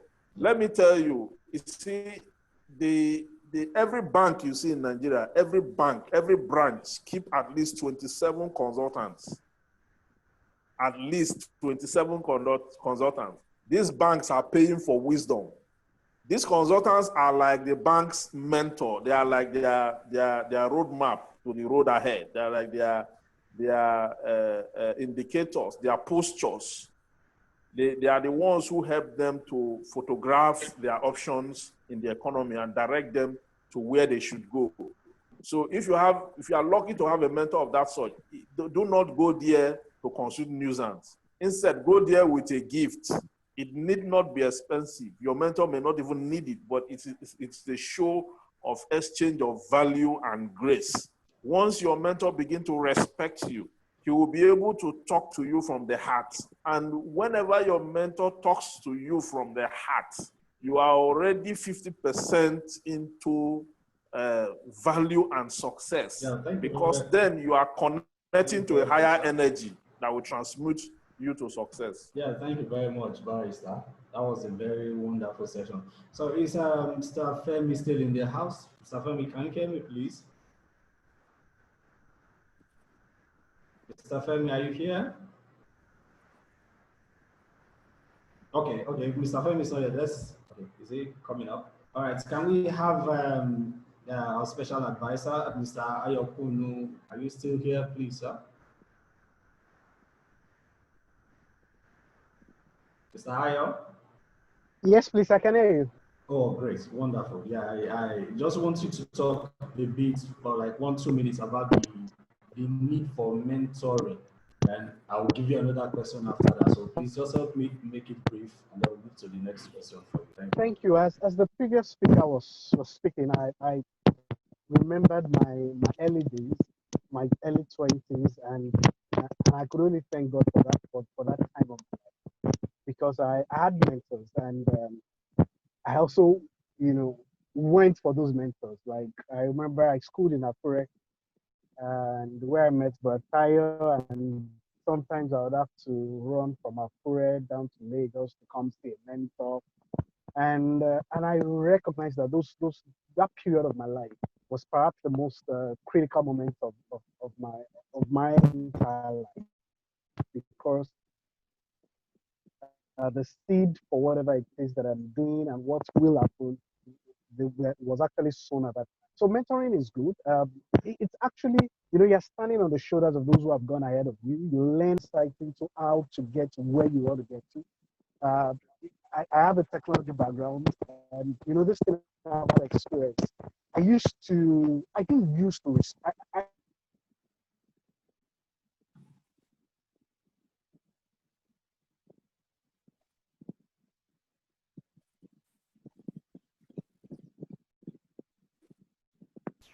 Are you still talking? Because I can't hear you. I don't know if it's the same for others. I don't know. Can anybody hear him?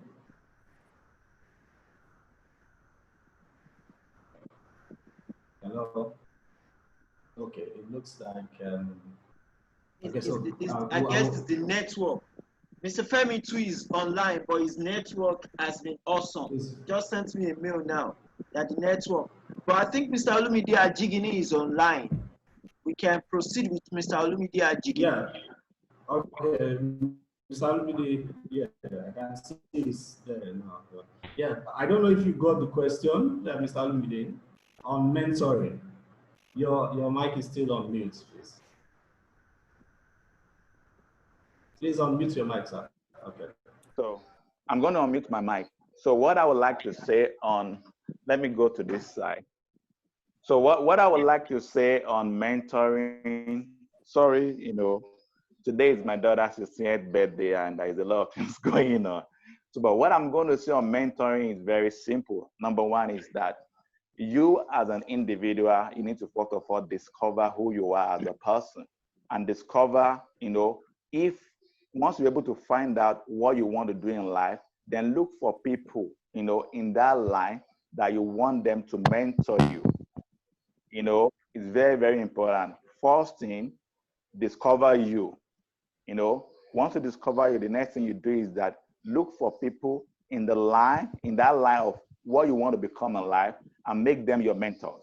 And the first thing you need to, let me give you my own personal example. When I wanted to become a missionary.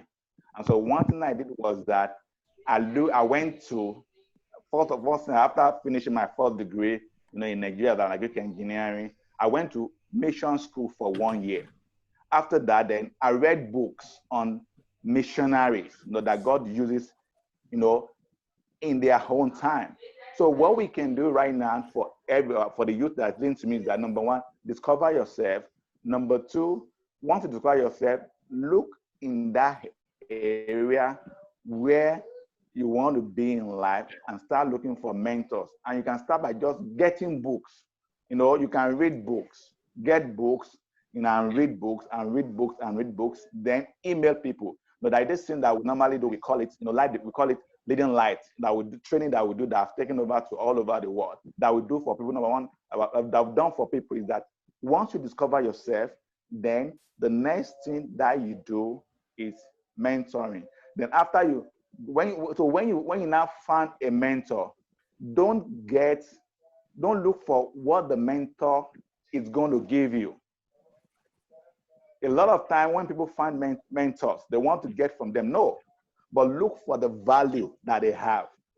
Value is more important than what they're going to give you. A lot of people run after, this person is my mentor, so it's supposed to give me money. No.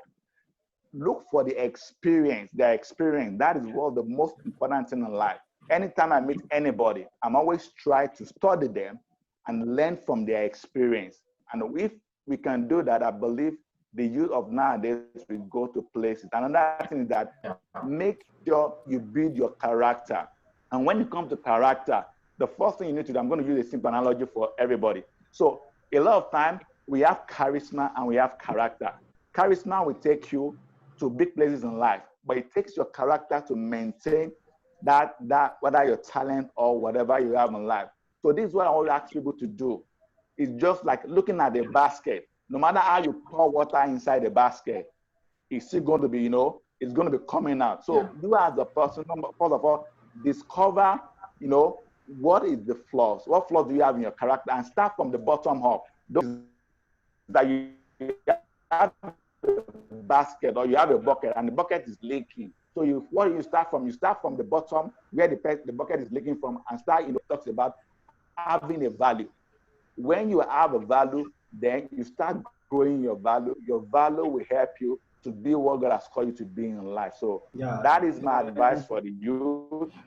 In running up, number one, discover yourself. Number two, look for mentor in the area, where you want to be when you grow, where you want to be in life. Then number three, when you find a mentor, you can get their books. Then when you find a mentor, don't look for what they can give you. Don't look for their money. Don't look for their platform. That will come later on in life. But look for their experience and serve them.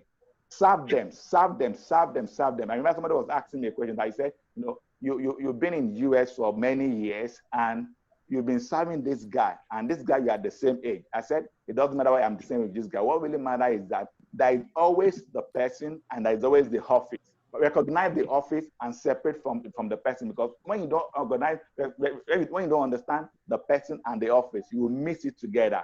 You try to conflict the person with the office. So you respect the office of that person and not that person. So thank you very much. Thank you very much for your time, Mr. Olumide. That was a very expository statement. Yeah, Mr. Femi is here with us. We just want to get into Mr. Femi. Yeah, beautiful. I guess you can hear me, Mr. Femi. Yes, I can. Good afternoon. Yeah, well done. Once again. I have, it's a two-pronged question I have for you now. One, I'm sure you didn't get to where you are by magic, like Madam Titi rightly identified. Overnight success takes more than one night to achieve. Sometimes it just looks like a day when you see somebody looking big and flashy. So we want to glean from your experience how you came this far. What are those things that have brought you this far? And I just want to give you the two questions right ahead. I'm going to sum the second question this. I'm just going to use it as a phrase. Thinking local, going global. I'm sure you can relate with that. Starting local and then going global.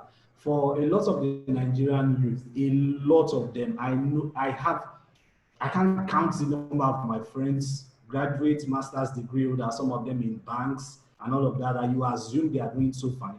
They are, even till they are still crazy about the fact that it is only till they leave this country that their lives can ever be better. So, what is it? What is it about Nigeria that we can do to help make ourselves more relevant? I don't want to go too much into myself. If not, like I said before, I don't believe that it's until I get out of this country I can excel. And by God's grace, I'm here in Nigeria. Mr. Tayo knows me very well. I'm here in Nigeria. I'm working with a lot of companies. In fact, over 75% of the companies I work with are foreign based: US, China, UK. Okay, so, but I just want you to respond on those two issues. What do you think we can do as youths to really understand and take advantage of these things? Thinking local or acting local, thinking global, starting local, whichever way you want to put it. Then, how have you navigated the challenges in your life to get to where you are? Thank you very much, sir. Okay, thank you. Thank you very much for those questions. I mean, these are particularly your first question around how do you get this far. I think that, I mean, different people will have different approaches or different responses to that. But from a personal experience, I think first let me say that going too far is very relative, or going far is relative. It all depends on the type, on the goal that you have set for yourself, and how you feel about where you are on that journey. And there is no there's no destination. There's no Every destination is a moving target. So you set small milestones, you meet them, you set, you throw them away, you set the next milestones. Because success, or success or the height or whatever height you are today, we must understand that it's transitory. It is a journey. I actually feel that I should be doing a lot more than I'm doing at the moment, or I should be a lot ahead in terms of where I'm supposed to be. So there is this, you need to have this hunger to get to get better every day, and understand that even what you have achieved today is just transitory. You just need to keep setting new ones, new goals, new heights, and then when you get there, you reset it. If you don't get there, you create fresh ones, and then move in a separate direction. But like they say, no matter what you do, you don't stop. You just have to keep setting new milestones. I think so. For me, that's how it's been. You get the lesson of that period, of that season. You know, you be the best you can. You do the best you can in that season, and then you set your milestone for the next. So for me, it's been as simple as that. So every time new goals, when you get there, you set fresh ones. So if I use the period of this pandemic as an example, we all set goals at the start of the year, but the reality of COVID-19 understand that we need to trash them. So there is also the part of being realistic about where we are, and then you set fresh ones. So I think if you look at this year now, you need to have very realistic targets. So I was having a conversation with someone. I said, look, it is success this year if you stay healthy and you stay alive. Okay, every other target is irrelevant. Okay, so that is a milestone. It does not mean that what you are set to achieve at the start of the year was not realistic, but there were factors beyond all your control.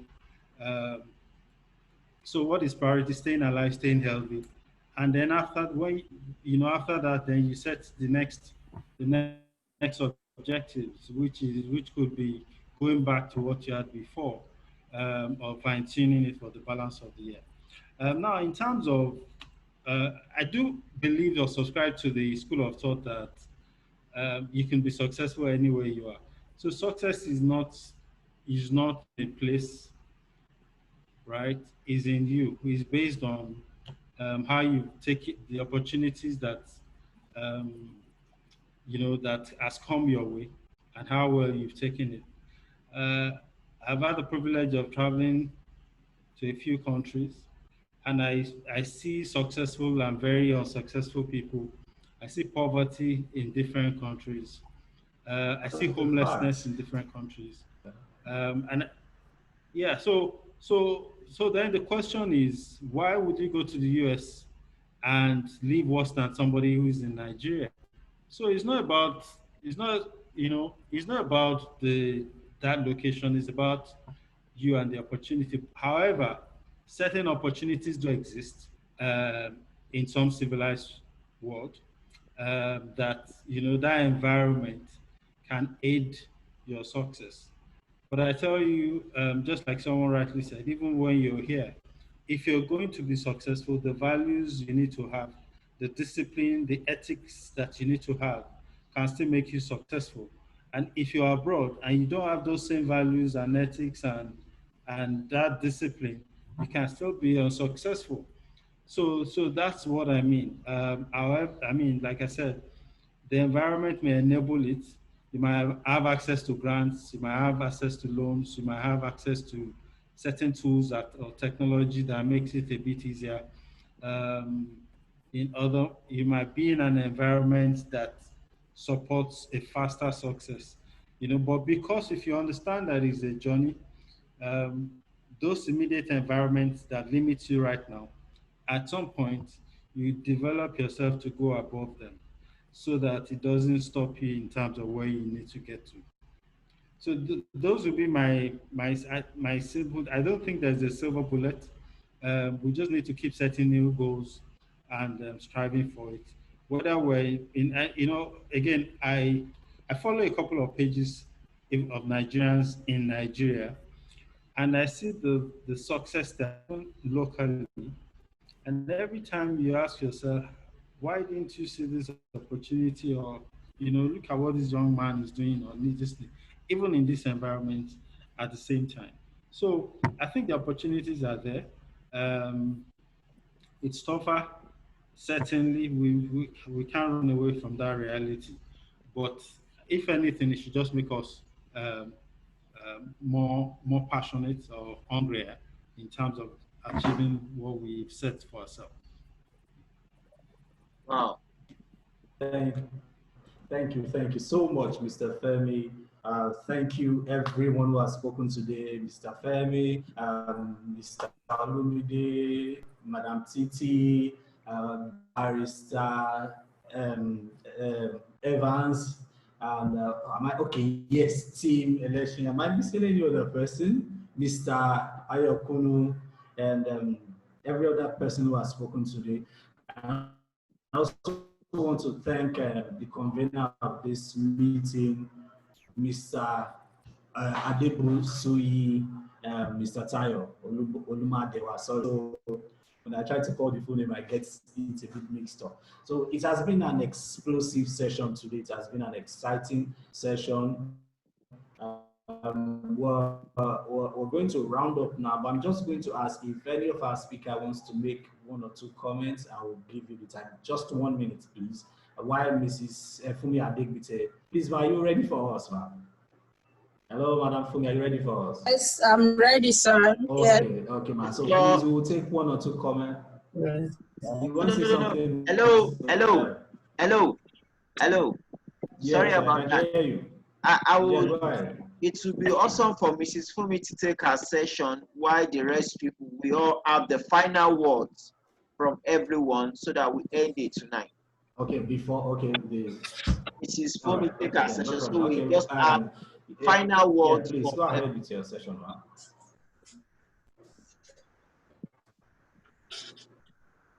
Over to you, Mr. Adegbite.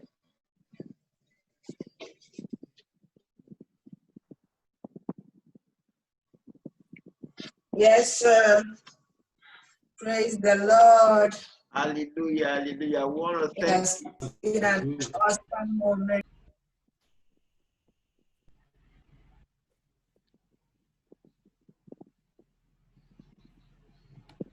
Are you still here with us?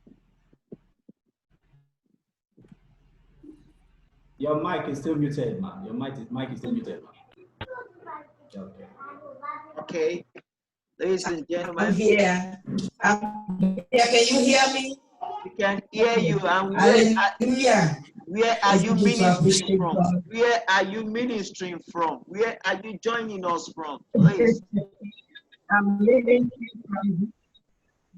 from Houston, Texas, in the U.S. Okay. I'm ministering from Houston, Texas. Wow. In U.S. Thank you so much. We guess we are the one that woke you up this morning. Oh yes, the time different. Yes. All right, you can go on. We're gonna be ministering from all my comrades. See the banners waving. Hold the fort. And the second administration is onward Christian soldiers marching on to war. Blessed in Jesus' name. Amen. Hallelujah.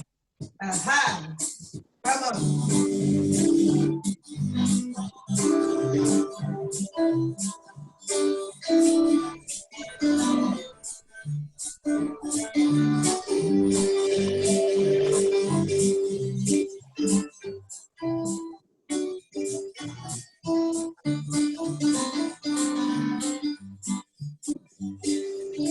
Oh, my comrade, see the signal waiting in the sky. Reinforcements now appearing. Victory is near. Hold on, I am coming. Jesus is still. When we are about to heaven, by thy grace we will see the mighty host and mercy, daytime leading on. Mighty ones are round and falling, courage almost high. But hold on, for I am coming. Jesus is still.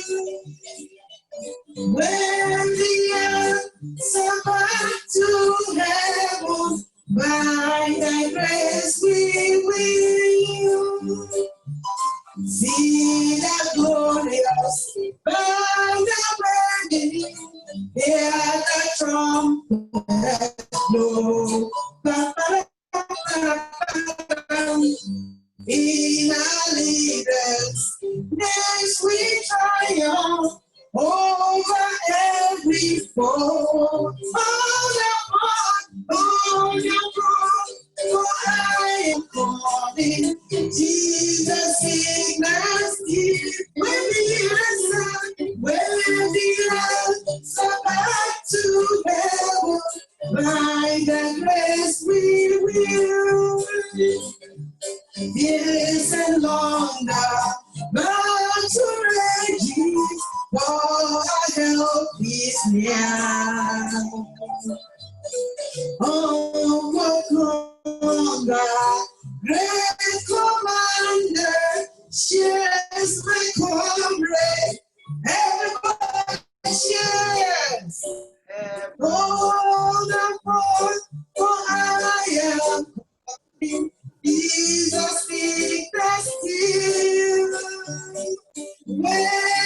are summoned to heaven. By thy grace we will hold the phone, for I am coming. Jesus, sickness still. When the ends of my to heaven, by thy grace we will. Somebody shout hallelujah. Oh yes. Hallelujah. Are you ready? Oh, what is that? Marching on.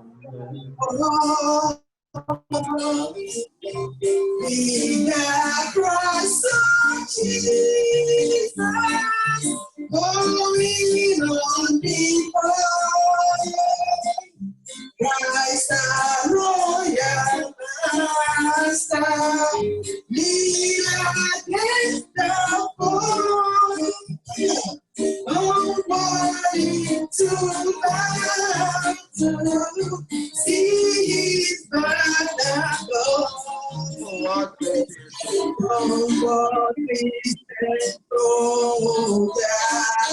marching us to war. We the cross of Jesus, going before. And the name of Jesus, Satan will just leave. And we stand so glad unto victory. Oh yes, hell foundation we burn. And I shout, oh praise, everybody shout, no less me, no voice, loud your anthem. Oh, but we said so, yes, imagine on the world. Cause we have cross of Jesus, walking on before. Like Almighty army, move the torch of God. Brothers, we are treading where the saint has flown. We are not divided. Morning prophet, we morning doctrine, morning charity. Said soldiers marching us to fight. Be the cross of Jesus, going on before. All of the soldiers, all of the soldiers, marching us to war. With the cross of Jesus, going on before. Wow! Awesome! Hallelujah. Thank you so much. Awesome, awesome, awesome. Thank you very much, Ma. God bless you, Ma. Yes. Yeah, awesome. that was wonderful. Awesome, awesome, awesome, awesome. Thank you so much. Sheyi, are you? With the cross of Jesus, going on before. With the cross of Jesus, come before.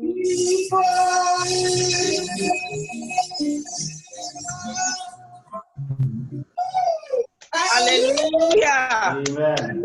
Wow. Hallelujah. The last time I heard that, Shay, are you? Thank you. Thank you very much, ma. God bless you, ma. God bless you. Amen. We really enjoyed that song. Amen. In fact, so awesome. Can you step in? Hallelujah.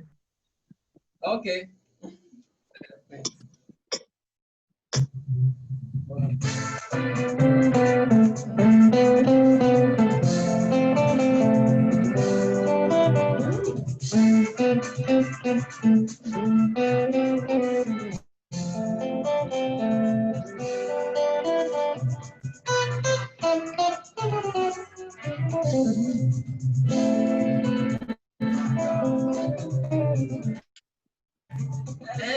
Dára, ọba mímọ́, dára, ara, ọmọ lára, fún bàbá lára.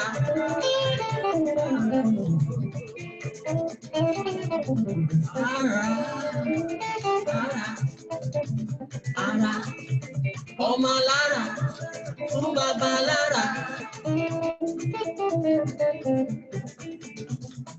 Ìdókòwò fún bàbá. Ìdókòwò fún bàbá.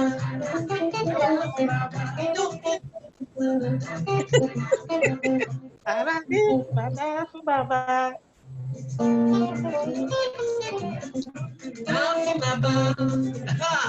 Are you ready? Yes.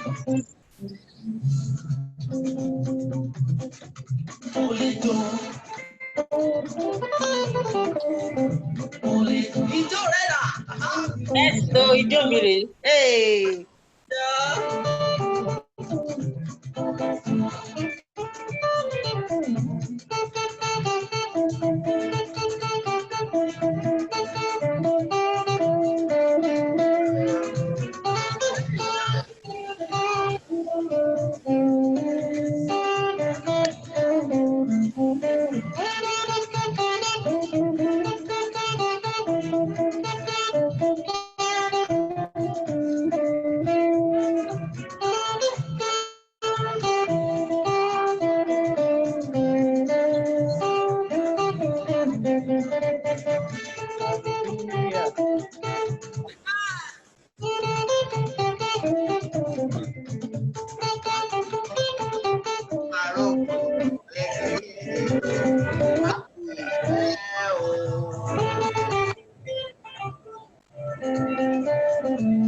Oh yeah, Olúwa mà ṣe o. Olúwa mà ṣe o.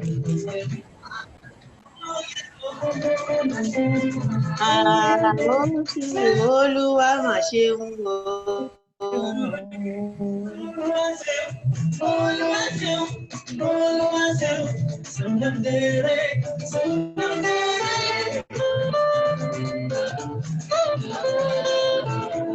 Ẹ̀rù ọwọ́ Jésù ní máa ń darí. Ẹ̀rù ọwọ́ Jésù ní máa ń darí.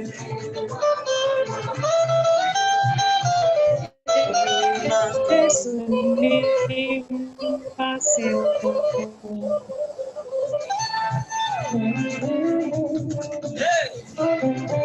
Where's your dancing shoe? Get this one out.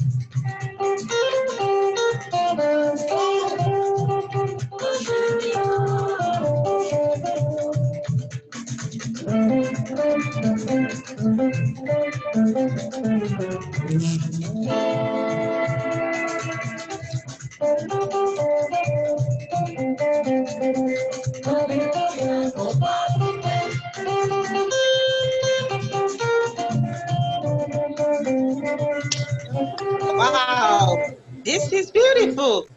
Yes, gorgeous. Yes, to God be the praise. Hallelujah. Woo-hoo. Thank you. Woo! Amen. Amen. Thank you. Well done. Lovely. Very good. Thank you, Jesus. Lovely, lovely, lovely, lovely, lovely. Thank you very much. Thank you. All the glory belongs to God. Thank you. Hallelujah. Sorry, we have to round Well up. done. Well done. Well done. That's beautiful. Thank you Well so done. much. We are grateful, Sheyi. Thank you so much. So over to you, Mr. Weather, so that you can round the event up. Yeah, it's been an awesome session, and no doubt about it, so much has been said tonight that today, this morning, this afternoon, wherever you are, there's one thing always for me. It's not so much as what has been said alone, but it's a function of what is done with whatever has been said. I learned one secret about 5 years ago or thereabouts. It became stronger on me. And I discovered that there is a very thin line between understanding, knowing what to do, and then doing it. Now, if you know what to do now and you don't do anything about it, then it doesn't make any difference. I always tell my mentees, I always tell people I speak to that I would rather when you hear something and you learn something, you try it out anyhow than you do nothing about it, because you have a higher chance of succeeding if you take a step. So I learned that word, deliberate and action. Deliberate and action. Now, anything you want to achieve in life, you need to be deliberate about it. What it means to be deliberate means you need to consciously, physically, mentally push yourself, have a process in place, and push yourself towards achieving it. Then that brings the other word, action. If you will not stand, if you will not do anything, then you will not achieve anything. So everything that has been said tonight, everything that has been done tonight, for as many who are listening to us, or as many who will watch this video after now, if you will not be deliberate as to what you want, and then if you will not take action to see that thing come to fruition, then everything here will not it will not be useful to you. That's just the truth. That's just the fact about life. I want to thank every single one who has spoken tonight. You have been a huge blessing. And I'm just going to give us not even 1 minute. I'm just going to give you like 10 seconds. If it's one word or just one phrase, I just want you to say to the audience before we round up. Thank you very much. Okay, Barrister Evans, you can go ahead now. Just one phrase, one word to the audience. Thank you. Yes, muted, sir. Your mic. Wow, I want to say very. Still on mute. Can hear you. Wow, I want to say a very big thank you to the organizers of Wildlife Expression 2020 for this great gathering. We have watered the earth, and then we have also clinged onto the principles of multiplication. And it is my honest belief that the energy for which we have dissipated into the ecosystem this afternoon will yield fruit and will bless humanity. So, to the glory of God and the benefit of humanity, I hereby say a very big thank you to you once again, and God bless you as you continue on this journey. Thank you and God bless. Amen. Thank you so much. God bless you too. Yeah. Okay, I can see Team Election is here. So please, madam. Hi. Okay, unmute yourself, ma'am. Looks like your husband is not here right now. You're still on mute. Please unmute your mic is still unmute, ma. Okay, good. Okay. I think Yeah. I have unmuted myself. Yes, yes. I want to say thank you on behalf of Timeleshi. He's on another call, and so this is one part of Timeleshi. And what we want to say is this season calls for every family to go back to God and ask God for the pattern for their family and just trust God, to work with you.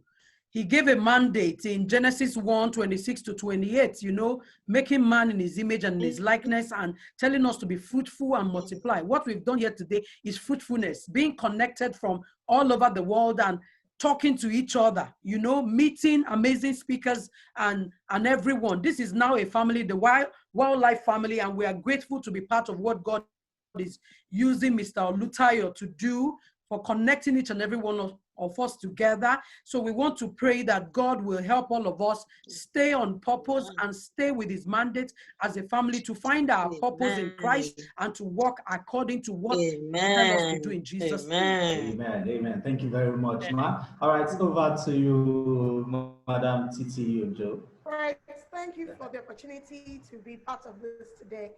I think one thing that strikes me, and I always share this, is that God is a big God. So we as his creation, we shouldn't see ourselves as small. He's a big God. God is a big God. He is. And so never feel small. Don't even underestimate him. Don't underestimate him.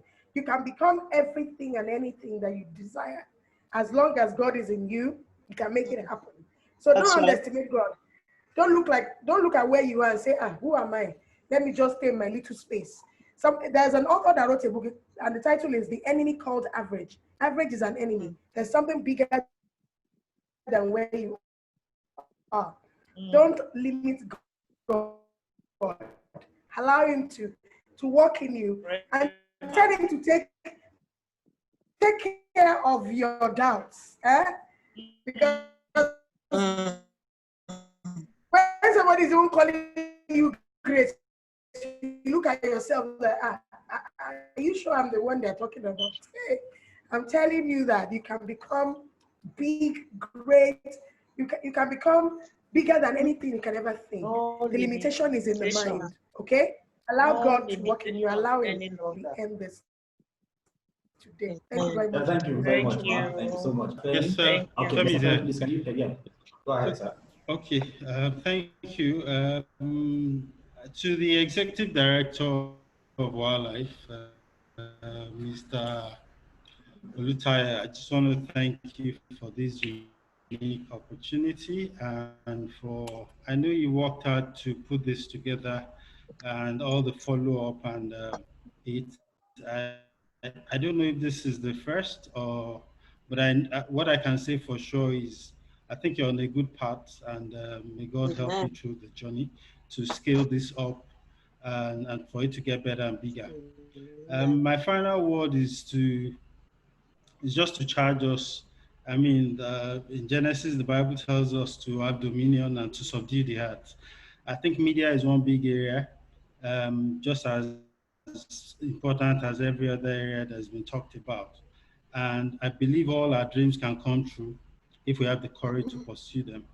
We cannot leave the media platform for the enemy or for the world to dominate. So we need to lead. We need to have dominion. We need to subdue it because it's very critical to the agenda of the world. So thank you for the opportunity to be part of this discussion. God bless you all. Thank you so much.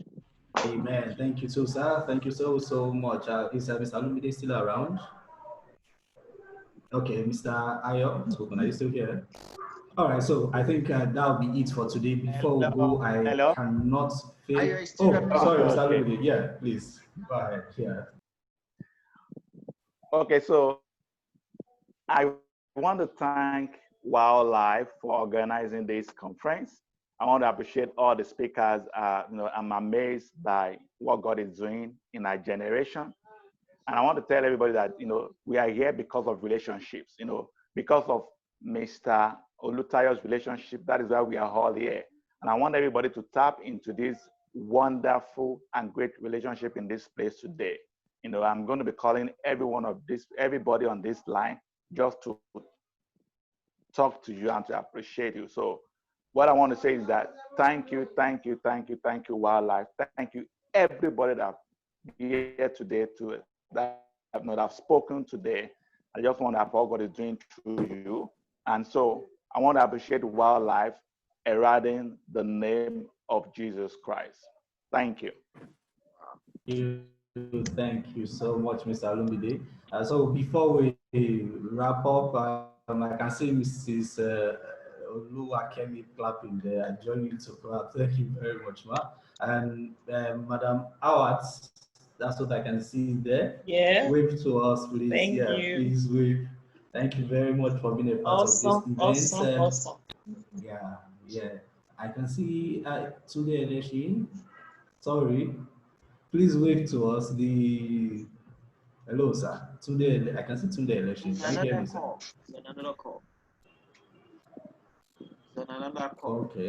Okay. All right. Anyway, but I must not fail to thank so very much Mr. Shei Jazz, who got used to inspire and entertain us tonight with his talent, with his giftings. God bless you and lift you up higher and higher in Jesus' name. And then our mommy, Mrs. Fumi Adebite. Thank you so much. Oh, sorry, I said, okay, Babajide, sorry, ma, about that. Mrs. Wambifumi, Babajide, thank you very much for your time. Thank you for using your gift to be a blessing to us. God increase you greatly. Yeah. So we look forward to seeing all of us again in another. Yeah. 1 minute. Yeah, let me hand over to Mr. Tayo. He will wrap it up now. Mr. Tayo. Thank you. Take over the floor. Thank you very much. So much. I'm so happy for this first edition of Wildlife, My Jesus Christ Story Conference that we just finished now. Thank you so much. I understand that Mrs. Fumi Babajide Adebite did something awesome. Wow, I'm just learning it a few minutes ago. We're going to talk after this. Thank you so much for... Okay, thank God. We allow you to sleep very well. We disturbed you over time. We use your money to pay for studio. Okay. To pay for studio just to minister at these events. And I have to tell everybody all over the world what you've done. We didn't say you took your money. That's awesome. God bless you. God bless you, man. Wow. Amen. Even ministered thrice, even with such delay, you were so kind with us. That was great. Thank you so much for what you have done. I'm so grateful for that. And we thank God. Thank you. We give glory to God. Thank you so much. This is just the beginning of a great thing that's still coming on. Wow. In Jesus' name. Barry, Mr. Evans, please say a word to our great people from United States that are joining us. Can you say a word to our great people? Yes. Yeah, from Nigeria and then to the United States, I thank you for all you have done for this program. We pray that this program will grow in leaps and bounds, and then fulfill the purpose for which it is designed. And we pray for you over there that the Lord God will protect and bless you and your household abundantly in the name of Jesus Christ. You know the Bible says that we shall decree a thing and it shall come to pass. Oh yes. Today we hereby decree that Amen. God bless you. Amen. Amen. Please give me a minute. I'm looking at somebody that I haven't seen for about 20 years. Is that Miss Kemi Adesoya? Go away. Pray that song. In London. Pray that song. Oh my God! Greatness! In London! Wow! Greatness! Wow! Yeah. Yes, Oh yes. my God. I want to thank you for joining. Thank you. Thank you. Mrs. Thank you. Papa God bless GK. you. We talk later now. Thank you for letting me talk to see my friend. Wow. Aha. Let's go. Wildlife, you did great, though. Thank Happy, you. oh. They did well. Well done You to did them. well. Thank you so much. Yeah. Thank you so much. I'm so happy to see you. On this note, Sheyi Oyeniran, Sheyi Jazz, thank you for your time. Mrs. Titi Ojo, thank you for your time. Mr. Femi Adelusi, thank you for those beautiful sessions. We will not leave media to the enemy. We will take over. Thank you, Smart. Election, we are so grateful. And until this end, we end today's session of Wildlife, My Jesus Christ Story. God bless you all. Thank you. Bye. Wow. Praise the Lord. Bye. Bye, everyone. Bye. Bye, everyone. Bye, everyone. Awati. Bye.